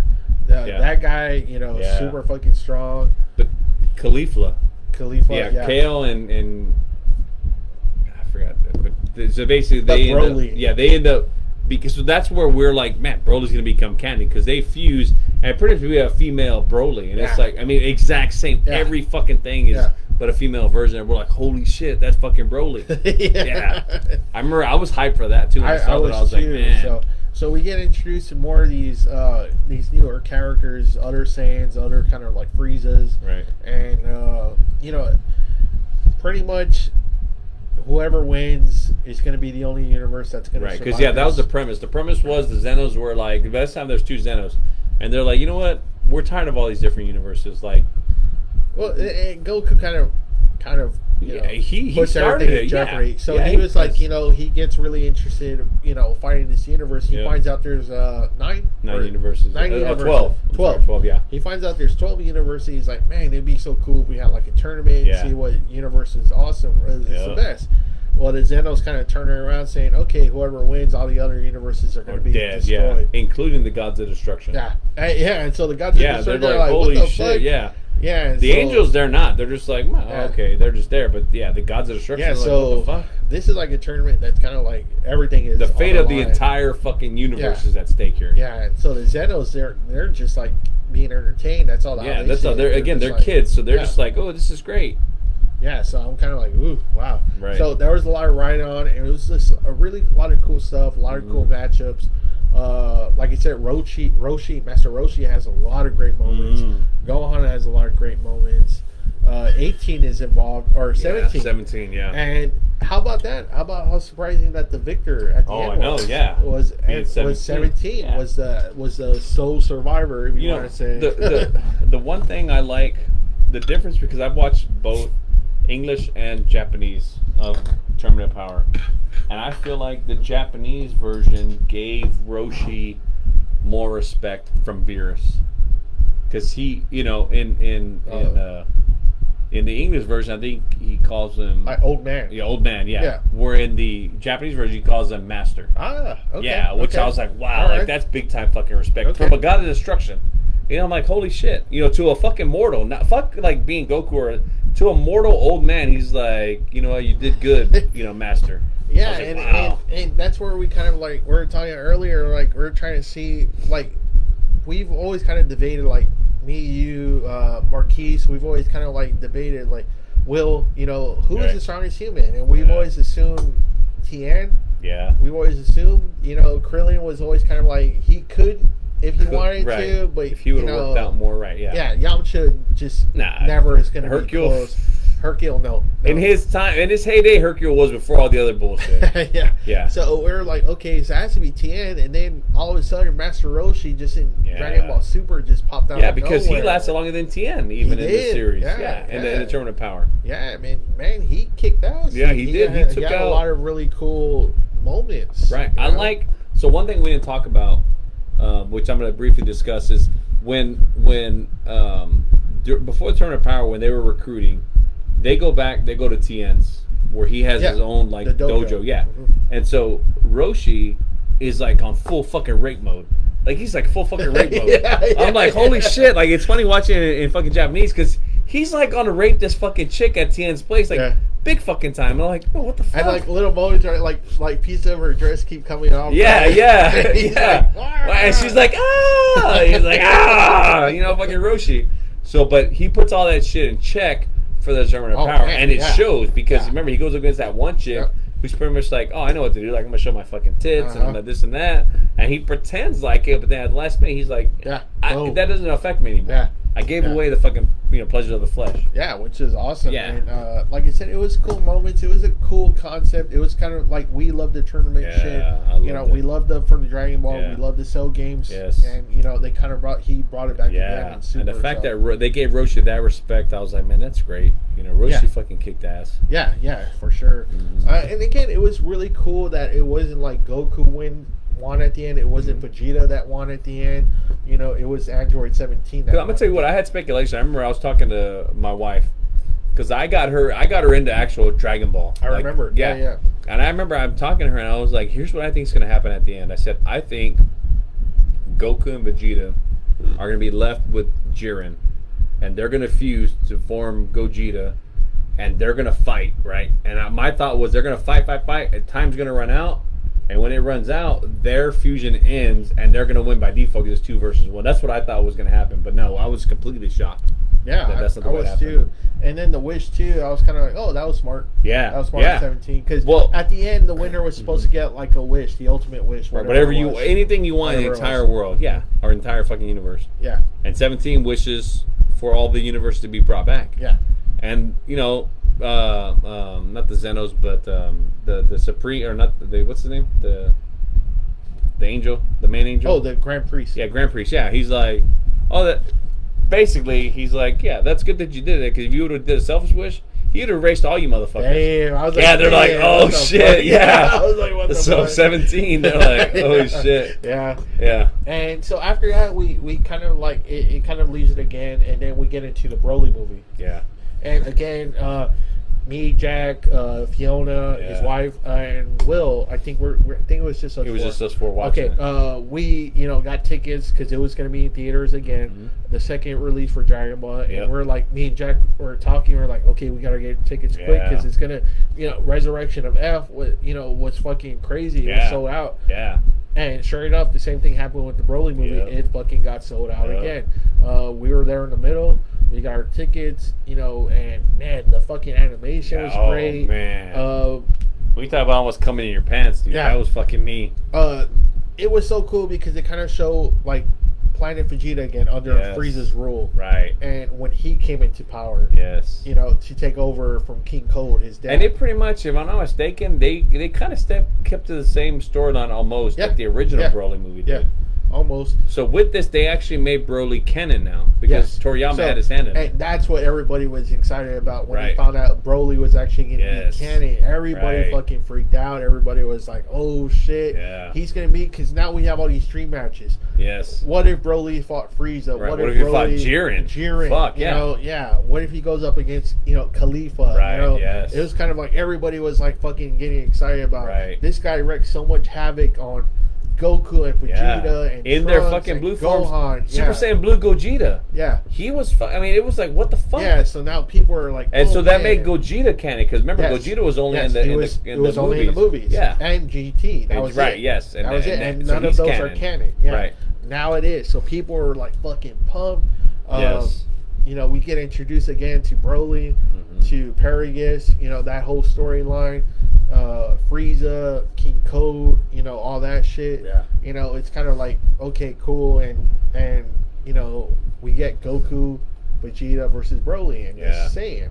But now he's a little bit different though. He's not like movie 8 Broly, where he's under control, the whole mindset. He's not like destructive. He's not like like where he wants to blow shit up. He's kind of more calm. So it's kind of like a different Broly. It's Broly, but it's kind of like a different Broly. How'd you feel about that? Like, I liked it because I honestly think, so here's what I think. I want to know your thoughts. I think eventually they're going to make him another Z fighter, is my thought. I think so too. They will make him a Z fighter. I think so too. Broly of movie 8? Definitely not. He's a fucking villain. At the end, he's wild. Yeah. That necklace was the only thing that was keeping him in check. The dog collar, basically. But without it, I mean, man, he was fucking gone. Yeah, we saw that. Yeah, and so just that little blast that he does to that planet, where he's like, there was your home planet, not anymore. The new Broly, I liked it. I was like, man. So I think they're gonna make him another, Z fighter. How cool is it though that kind of like Frieza discovers him? Yeah, right. For sure. Right. Yeah. Says like, okay, I have an assignment for you guys. Right. Kind of like having another Saiyan under him. Yes. And he's like, okay, go after these two assholes. Right, yeah, exactly. Because he's like, shit, I can't beat Goku and Vegeta. Right, so he tells Paragus, like, hey, he's like, guys. My son is pretty strong. Right, yeah, I think he might be able to do it. And, Frieza at first is, like, disappointed because, like, Broly kind of gets his ass handed to him pretty good. Like, he's not as experienced a fighter as Vegeta and Goku. Remember, Goku is like, fuck, he's basically, like, he's learning as he's fighting. Like, and that's the thing, though. That's the thing about Broly. Once he starts getting going, he starts learning as he's going. And Broly starts picking up where he doesn't even turn Super Saiyan. He's whipping their asses just normal. Almost pretty much his base mode. Yeah, just his base mode. And he starts whipping their asses really bad. And the animation is just super sharp, like you said. The lava's hitting him. It's not even affecting him at all. He's starting to well on him. We're starting to see Broly now from like movie 8 Broly. Yep. And he's just going ape shit on him. Yep. And he beats Goku and Vegeta where Goku has to like teleport them out of there. He's like, okay, like fuck, reset. We got to fucking reset. Yeah, reset. And at that part, that's where that great moment is. They lead him straight to Frieza. And then they disappear. Like he transmutation. He fucking beats the shit out of Frieza, man. And so we're kind of like, oh shit, here's that moment that we're like, man, what if you fought Frieza? Right. And there it is, man. He just starts pounding on Frieza bad. And Frieza's like in golden form even. I guess you can say he's very durable because he lasts for like about, I forget how many. Yeah, he 10 lasts minutes. For a while. Get his fucking ass kicked. Get his ass kicked before Goku and Vegeta come back. Yeah. Come back with their plan. He's getting his fucking ass kicked. He is getting his ass handed to him. And they form, they become Gogeta, and still that's not even good enough. Broly still is able to fucking compete with Gogeta. Gogeta, as we had said before, was supposed to be like the ultimate strongest fighter. and man, Broly was still there, taking giving it Right. And this is after the Tournament of Power, way after. So we're kind of like, that's where everybody was kind of speculating about Giran. Yeah, Giran was able to kick their asses, right? But they were competing with Giran. Here, it was just overwhelmingly Broly. The only thing is, they didn't fight Jiren as the combined form. But still, it's kind of like, damn, right. So, but it makes you wonder. So, I've always wondered, is Broly stronger than Jiren? Because see, that's the thing that started pumping up people. It's kind of like, I think he might what be. If Broly fights? Jiren? I think he might be stronger than Jiren because, again, and Jiren, man, if you haven't seen that Tournament of Power, Jiren was just like, he was fucking when he finally maxed 100, he was fucking unstoppable. Yeah, he was. Yeah. I was like, damn. Yeah, even Goku with his half Ultra Instinct didn't stand a chance. No, because his half Ultra Instinct was only the defensive part. Yeah. So man, this kind of like got a lot of people excited, And now this kind of was the difference. They eventually stopped. They kind of like stopped fighting, and Goku kind of starts talking sense into him. Right. Where at the end it's kind of like a hopeful. Yeah, like, hey, I'm gonna take it on my wing and show you how to control. Yeah, he takes him back to the planet where they kind of crash landed on, and he's like, every now and then I'll pop in, and me and you can kind of like start training and go at it, and it's kind of like, oh wow, this is a lot different than the whole history of movie 8, and just. Right, pure hatred, pure just rage. From and I always thought movie 8. I always thought the reason was stupid. The cry. Yeah, he hated it. He wanted to kill him because he was fucking crying too loud. Like, how fucking dumb is that? I will say the one thing I hope they don't do with because we know that Broly again, by all rights, by movie 8 was the legendary actual legendary Super Saiyan. Yes. So I hope that this Broly, they don't fucking end up watering him down. It's gonna happen, but I hope they don't. Yeah, because I think that was what was kept people about Broly was the myth of the myth about it. Right, yeah. It was all of his mystique and everything. Yeah, it was kind of like movie 8 was kind of like, and movie 10 was kind of like, damn, this is this ultimate savage. This guy kept getting stronger and stronger as the fights went on. He didn't get weaker; he got stronger. It's kind of like that's what kind of kept people interested in Broly. It was like, wow, what if he actually did? Could he beat Boo? Yes. Could he beat Frieza? Right. Because he was kicking everyone's asses. All right. Could he fucking beat Beerus? Yeah. It's like Beerus. Shit, Yeah, because this guy's not even like turning like Super Saiyan. Yeah, he's just his base form. Yeah, and so it's kind of like, damn, they can do so much with Broly, but it's kind of like, how much do you do with Broly? Right. So, again, they're gonna probably water it down eventually, and it's like, oh, that kind of sucks, Yeah. So now, there's talks about Broly again, and people are getting super excited about seeing a movie or whatever. Yeah, Broly. So who knows? But man, it's super exciting. That was after the Tournament of Power too. So it's kind of like, damn. And then after that, we haven't really had anything. We haven't had. Obviously, we kept up with it. He's done it. He's like on his. He's already done one story arc, and now he's on to another. Because that's so I don't. Yeah, I don't read the comics. I don't either. I know the comics are. Yeah, I know the comics are ahead of the actual anime. Yeah, so. I've just read to see kind of like what's going on. Like I don't get. I get like a summary, kind of like the cliff notes of like obviously there's a moral wizard. Right. And now he's on to this other. Yeah, I forgot what his name is. I forget too, but he's like part of like a Saiyan race a race that the Saiyans, I guess, fucked over. Right. And Bardock's like really heavily featured into this new story arc. Yeah. It's like saving him, and all that stuff. So it's kind of like, we'll see. They said it's supposed to be coming back this year with something. He's supposed to be coming back. Well, because they're gonna have that movie that's gonna really heavily. And then we bring back the Red Ribbon Army in that movie with Gohan. Okay. So Gohan is supposed to be.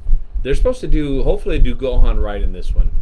But it shows there's one character on there who has the Red Ribbon Army fucking that red logo. Ribbon again. Yeah, Red Ribbon again. Again, it's something about the fucking Red Ribbon because it's in Dragon Ball, it's in Dragon Ball Z, it's in the movie, it's in Dragon Ball GT, it's in Super now. So there's something about the fucking Red Ribbon Army. Yeah, again, but they're supposed to do Gohan right this time, and because Gohan, I remember reading about Akira Toriyama.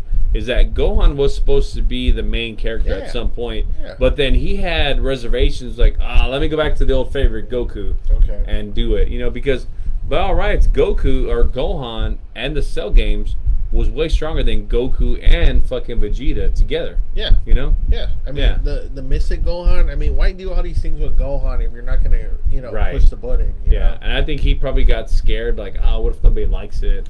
That's probably what happened. He's like, everybody likes Goku. Goku's my main guy, so I'm going to go back to him. It's like, dude, come on.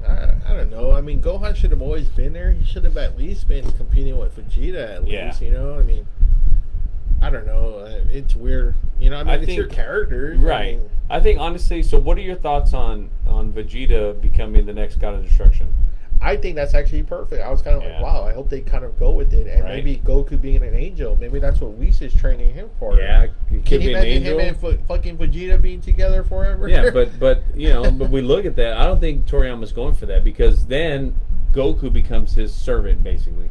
Well, but he keeps him alive. What if he's never going to be more powerful than Goku? True. That's true. But what if instead of being the angel, Goku becomes a Kai? He becomes the next Kai. You got that good versus evil. Yeah. The only difference in that is the Kais are always supposed to be weaker. Right. Yeah. But in this case, we know it's not true. But I don't know if Vegeta can push that button again anymore. I think the Majin Vegeta was the last time you probably would see him being like a god of destruction. To go back and to blow up planets, whatever they're supposed to do, even if it's for the whatever the greater good. I don't know. I think I'm gonna have to disagree, Double A, because I think that like Vegeta, naturally, that's his natural instinct. So I think he's like, hey, now it's my job. It's okay to do that. Fuck it. Okay, I'm gonna go blow shit up because that's my fucking job. But man, that's a lot of. I mean, you're pretty much immortal at this point. Yeah, almost. I mean, you ain't going nowhere. Yeah, because when we think about Beerus, he's not dying. He's like retiring. He's like, fuck, I'm retiring. I'm gonna fucking. Yeah. Now I'm gonna sleep forever because that's what I do. It'd be weird if that's kind of like the whole plan. If the whole time was, he's gonna be a god of destruction. Mm-hmm. Whatever Goku's gonna be, Goku's gonna be. Either an angel or a Kai or yeah, because I mean, and so that goes back to why, if not for that, why would Whis and Beerus, besides the food, take so much time right, and invest in them so much? Yeah, I mean, it would have to be because he said on this latest arc that he is kind of showing God of Destruction powers. So I remember kind of like that character, the one that was on Jiren's team. Oh, Popo. I mean, not Popo. Topo. Yes. Yeah. He's supposed to be a god the next God of Destruction, right? Training. Yeah, because he got some of that power. Yeah. Right. Yeah. So. What was I gonna say? Oh, so that one split moment. Remember, Vegeta. So we talked about earlier when he said that was the only time Vegeta's ever been stronger than Goku is in the Saiyan saga. Yeah. But remember, on that boat when Bulma gets slapped by Beerus, he's like, "That's my Bulma," and he actually fucking lays a shot on Beerus. Yeah. So at that split second, he was stronger than Goku at that split second. Just for a split second. Yeah, but still, but he was right because Goku can land a fucking head on him. I mean, and that was just Goku. That was just Vegeta in Super Saiyan form. That was it. Yeah. Goku in Super Saiyan 3 couldn't do jack shit to fucking Beerus. He couldn't. That fucking rage got him like that. Beerus was ready for him though. You could say that was kind of like a sneak attack on Beerus. Yeah, but I mean, if Beerus is the god of destruction, he would see shit coming. So when because think about it, right? Like Beerus, Usain Bolt, right? Yeah. Versus like you and me, okay? Right? That's like you're Usain Bolt, I'm me. I'm gonna fucking run at you. You're like, motherfucker, you're gonna get out of the way. So that's what Beerus is. He's Usain Bolt and Vegeta is me. Yeah. Even though he didn't expect it, he would see me coming and he'd be able to fucking dodge it, and he didn't. Yeah. So that's why I think I was like, for that again, a split second, he was stronger than Goku. Yeah, but I don't think he's ever gonna. He's never gonna top cross Goku. That mark. Nah, because fucking, I mean, that's Akira Toriyama. He's like, I'm not gonna do it. Goku is his ultimate. Right, his Goku bread and butter. Goku has become such a big icon that there's no way he's ever gonna let him slip out again. Yeah, no, I agree. I mean, even here in America, he's so popular. He is. Now. So let me ask you, your favorite Z fighter out of all of them is Piccolo. Piccolo? Mm-hmm. Okay. Mine is Vegeta. I think if you gave Piccolo the same power level as the other ones, he would whip their asses. Yeah. I think he's a better fighter than Vegeta. I think if you put him on equal planes with Goku, it'd probably be a draw almost all the time. Yeah. Yeah, I think if you gave Piccolo the power, I think Vegeta. I'm sorry, but I think Piccolo has the advantage because Piccolo he has the ability to grow limbs and shit back. Yeah. Where if he cuts off Goku's arm, Goku's fucked. Yeah, he's fucked. Right. Yeah, like Gohan. Right. Yeah. So if you give him the equal power, I think Piccolo wins that battle. I think. Well, yeah. Simply for that reason, you know. So let me ask you one more question on talking about Piccolo. The Super Dragon, where that creates Super Dragonballs, right? That creator, is he a Namekian? Ooh. Because we know that the Namekians are the ones that create the They're Dragon the only Balls. ones, right? I Yeah. mean, they have to be. They're the Right, only ones so- who, in the whole universe, that have that ability. Right, to create them. Yeah. So is he a super, a god Namekian that created those Dragon Balls, Super Dragon Balls, right? Yeah, I Could would be. think so. Yeah. I would think so. Mhm. Yeah. One of the badass ones that I think has like one of the coolest techniques is Tien, and it's too bad that they never really showed too much of it. Mhm. But I think he has like a lot of the badass techniques. Yeah. Cell used them. Yeah. Yeah. I mean, I think it's cool. The Tri-beam. the tri-beam. Yeah, right. Tri-beam, and then the solar flare. Solar flare. Yeah, and because separating his bodies. Yeah. That's true. He Yeah. did. Yeah, that's right. We didn't talk about that. Yeah. He has so many cool different He techniques. does. Yeah. Krillin learned the solar flare from him. Yeah. Krillin started using solar flare. And then the separating the bodies to confuse your opponent. Yeah. Yeah. No, that's right, man. That's a good point. Yeah, so I think Tien, man, that'd be cool if they actually did more with him, you know? Yeah, because I like Tien a lot. I really do. Yeah. As a human, I think Tien to me, even though there's speculation on Roshi, I love Roshi, but Yeah. but I think Tien has better techniques than Roshi. Now Roshi has the evil containment wave, which is cool. But as far as like various techniques, I mean, Tien has some pretty cool shit. Obviously what puts maybe Master Roshi over Tien would be the Kamehameha whip. Yeah, true. That's that like is true. Goku's like bread and butter out there. Well, but then again, Kamehameha. Goku learned that shit how young? Right? And Yeah. even Master Roshi was like, fuck, it took me But still thousands it's- of years to create that But shit. still, it's kind of become like his, that's Master Roshi's, and that's become like his thing. you know? Right, yeah, that's true. So No, yeah. that is true. And as a fighter, I mean, man, he's kicked their asses at one Yeah. point or another. Yeah, he has. When it's just a hand-to-hand fight. Yeah, without all the power, without all Yeah. the, Kamehamehas and all that shit, yeah, he'll beat the shit out Yeah, of him. he's beating them. So it's Yeah, I kinda, agree. it's like, damn, fucking Roshi. The one thing, I don't remember, maybe you remember, but did they ever show, because I know in the video game, we talked earlier, maybe we'll talk about video games, Yeah. but I remember I introduced you to one of the video games, and the video game that I introduced you to, which to me is still the best video game, even though it's so old, is Dragon Ball Z Budokai Tenkaichi number 3. Uh-huh. And so, in a lot of those games, Goku does it's almost like he does the Kamehameha, but it's a transporting one. So he'll be like Oh, yes. up yes. here doing the Kamehameha, and then all of a sudden he's right in front of you and he fucking blasts, right? So I'm like, why did they never use that in the show? Or did they? I don't remember if they used that in the show. And I want to say maybe in Z. I can't tell you which one, but fuck, I can't remember which Yeah. one. I feel like it might have been in Cell Saga, but I could be wrong. Yeah. It may have But been. that's a great technique, right? Like, you're up here in the sky, you're doing your Kamehameha, and they're like, yeah, And then instant transmission, right? Yeah, instant transmission. They're right in front of you and Yeah. they fucking blast Right. you. Oh, shit. Yeah, nobody sees that coming, right? Yeah. Yeah, No, so I'm like, no. I feel like there's a few things that they should have used more often in the show. I mean, with the game creators, he can probably do a lot more, obviously, more than Yeah. so than probably what he's thinking of at the time. Right, that's true, especially You know? because the games are coming out well after the Yeah. anime, so you're like, Yeah. oh, let's throw this in there. Yeah, that's Yeah. true. True. The Good point. games, how would you rate the games? Speaking of the games, how would you rate the games? Are they good, solid? They are. So I'm gonna be honest. I'll be perfectly honest with you. I haven't really played any of them beside or after Tenkaichi Budokai 3, and just kind of reading online because I was like interested in getting new ones. Like, man, I want to try the newer games, but there are still many people that say, man, besides all the new stuff, the best game out there is the Budokai Tenkaichi 3. Really? Yeah, Okay. and that came on the PS2. And I remember I had it. Right. That's yeah. right. Yeah, yeah. I had it, and I was like, you know what? I'm gonna sell it. So I sold my copy. Oh. Right. I bought the copy at the store for $20. I sold that copy for like $175. Damn, what the Yeah. fuck? It's fucking crazy. And to this day, it still commands a high price. It commands over $100 for that fucking PS2 game. Why that one out? Because that's what I mean. Everybody still says this is the fucking ultimate game. Wow. The graphics were great. The move set was great. Everything. The gameplay was great. You can go through the whole saga. It was just great. It was so much fun at the time. Damn.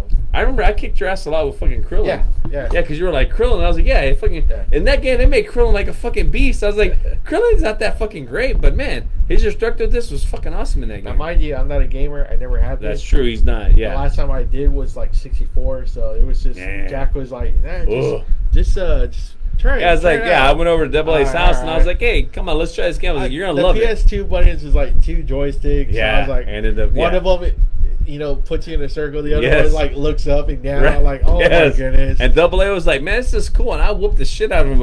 I said, I'm gonna tell you what, who you picking? He was picking whoever he was picking. I was like, I'm gonna pick Krillin. I fucking whooped his ass. She's like, how you beat with Krillin?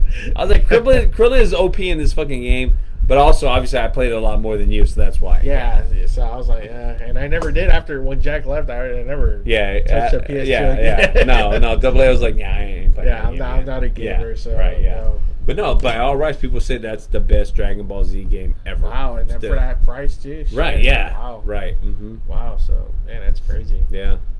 And so there's also supposed to be coming, after the movie, there's talks about like a part 2 to Super.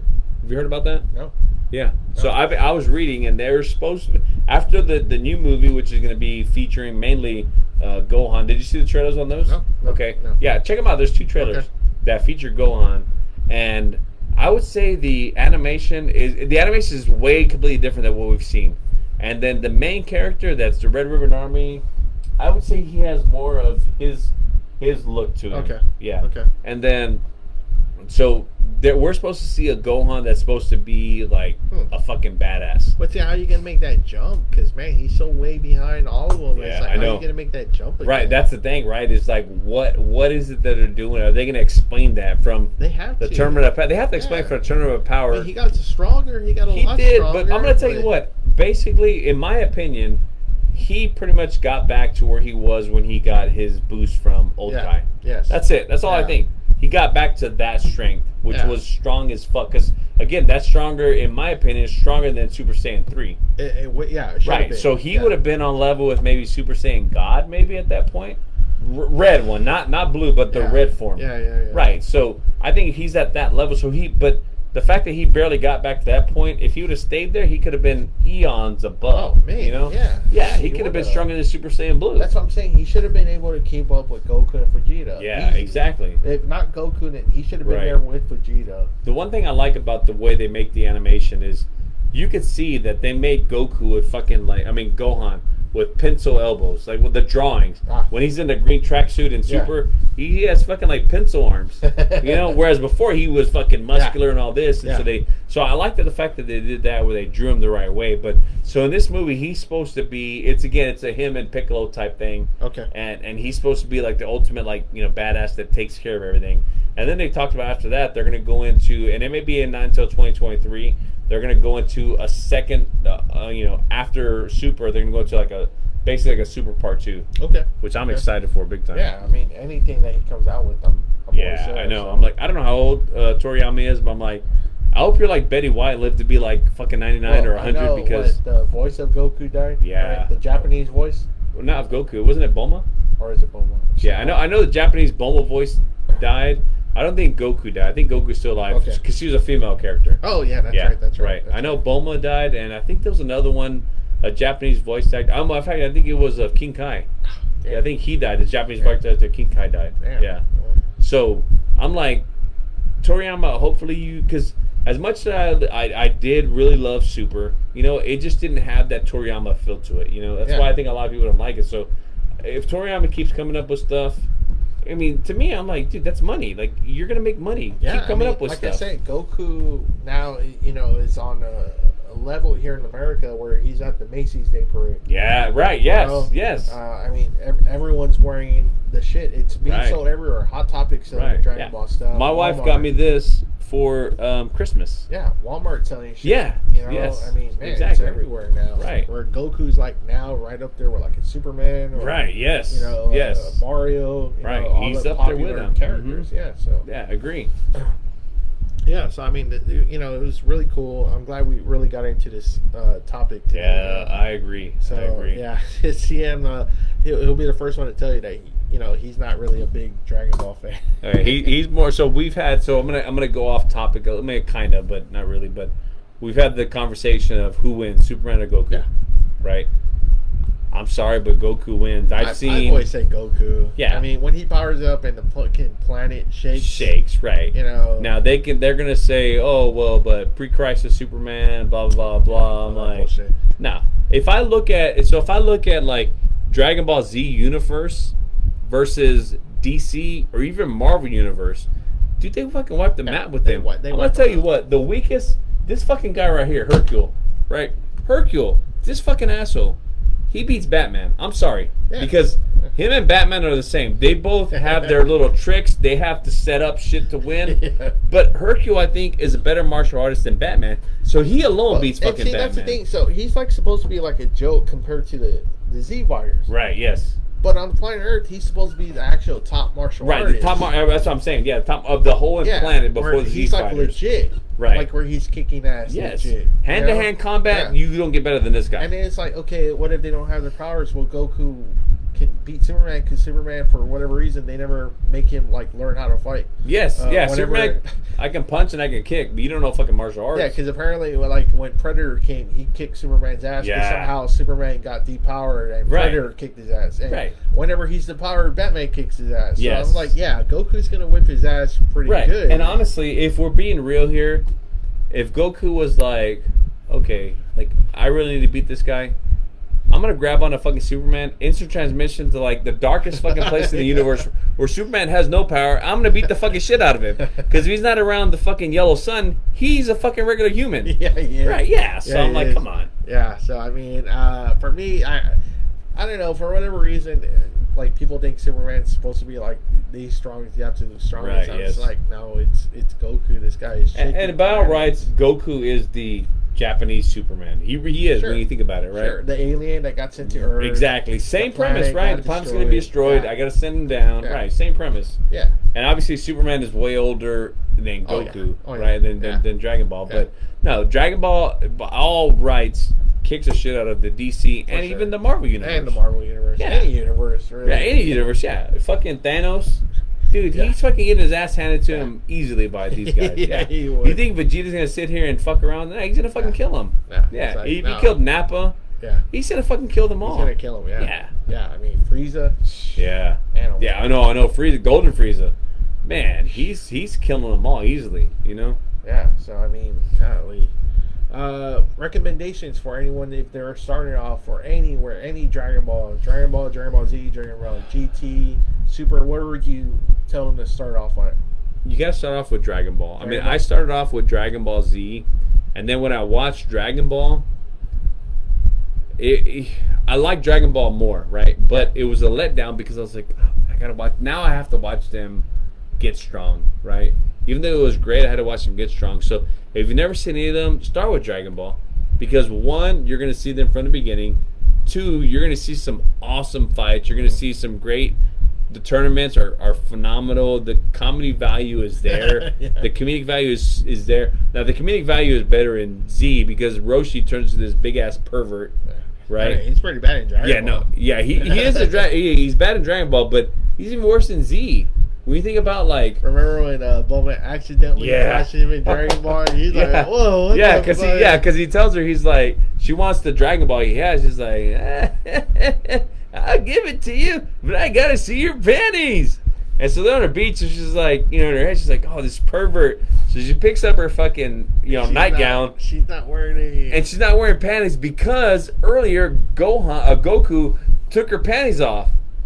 And he's like, that's fucking funny because he's sitting there and he's like slapping her pussy. He doesn't know what it is. Yeah, he doesn't know. He's a young innocent kid, right? He's only been around him and his grandpa. What the fuck that is? He thought Right. he would have like a dick, like dick and balls. So he's like slapping it. And he's like, and he pulls down because he's trying to fall asleep.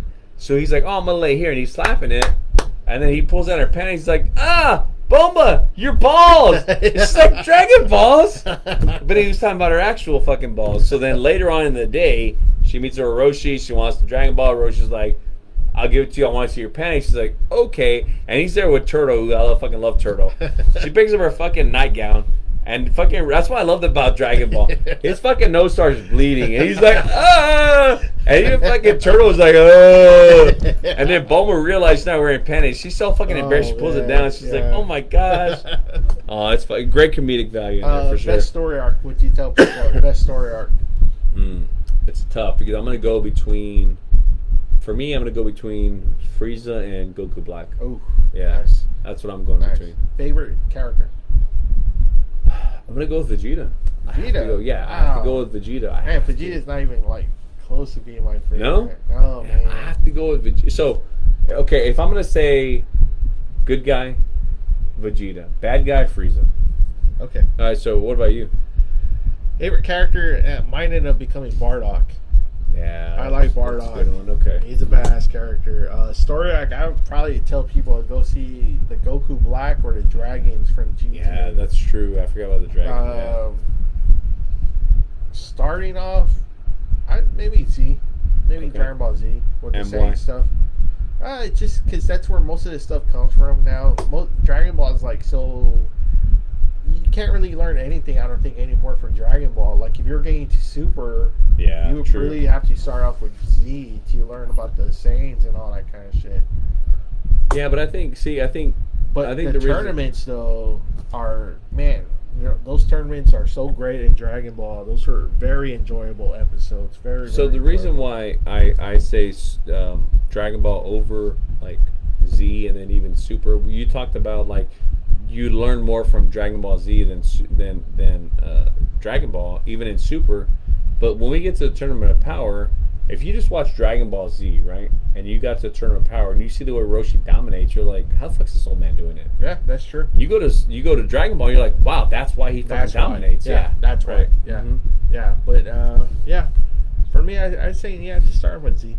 Okay. And then you can work your way back in Dragon Ball. Yeah, that's what I did. But man, the tournaments, like I said, probably the best part of maybe the whole franchise. Yeah, I agree. I love the tournaments. Yeah. Love them. I love how in Super, and I think Toriyama learned, like, okay, well, to your point, it's because they kept catching up to him, and that's why he was doing all these fucking, like, long time to fucking power up all this bullshit. They didn't do that shit in Super. In Super, it was pretty much like, okay, this is happening, this is happening, this is happening, this is happening, you know? Yeah. So everything went quicker in Super than it did in Z. Z took fucking forever. Yeah, because Super, he's ready for it. Z was kind of like, you know. That's why I like how they're taking their break. Let him come up with the story, and then once he's done, there. Yeah, here you go. Right, animate and all that kind of stuff, you know?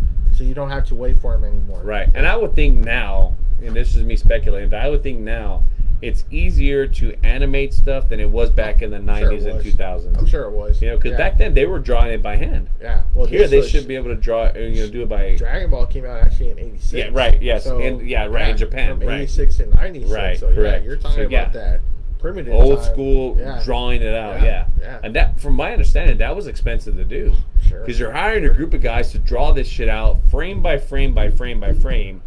And so, but now since there's computers, they can easily do that shit easier. You know. Yeah. Well, I think that's it. I think that's all we've got covered. So, I mean, man, I hope you guys enjoyed it. Jack, thanks again for coming on. Thank you, Double A. It was fun. I appreciate it. Yeah. It was fun talking about Dragon Ball. So I don't think I would have been able to talk about this with CM. Nah, I think Sam would have been his knowledge is a little bit. I mean, he likes the show. He likes it. You know, so I think I would call CM more like a fair weather fan. Sure. Right? Like he knows the characters and he knows Vegeta, Goku, Piccolo. Right. You know. So, but it's like me if they said, "Hey, you want to come on and talk about Superman?" I'd be like, "No." Like, I like Superman, but I'm not gonna fucking tell you like, "Oh, Superman did this, he did that." I'm not gonna be able to tell you all that shit. CM would. Yeah, he'd be he'd blow me out of the water. I'd be like, "All right, great." I'd sit there and fucking drink beer all night. Well, guys, thanks again. Thanks for joining us, Jack. Thanks again for coming. Thank you. Double A. Hopefully, CM will be back next week so we can get back to our regular programming. So, if not, you can count on this guy. And you know what? Our 100th episode is coming out soon, so maybe you will see this guy. I'm trying to hope. I'm hoping for something really big on that 100th, and I would like for him and maybe 2 other guests to come on. Nice. To be a big 100th episode. Dude, I want to be on it. Invite me. You guys tell him, invite this guy here. Invite me. I want to be on the 100th episode. Yeah, it's coming close. It's either going to be at the end of this month or the beginning of next month. So. Okay. So awesome. yeah, so man, thanks for staying with us, and this is our first Friday of the year. Wow, so, yeah, awesome. Yeah, so that guys. Welcome to 2022. Yeah. Hopefully 2022 is better to you, better to all of us than 2021 and 2020 were. So thanks again, and CM says a line. Well, I'm not going to say it because I'm not CM, so I'm going to say he says like some things, like 2 things. I forgot what he says. That's his stuff. So I'm just going to say thank you for being with us. Enjoy your weekend and stay safe out there. So see you next week.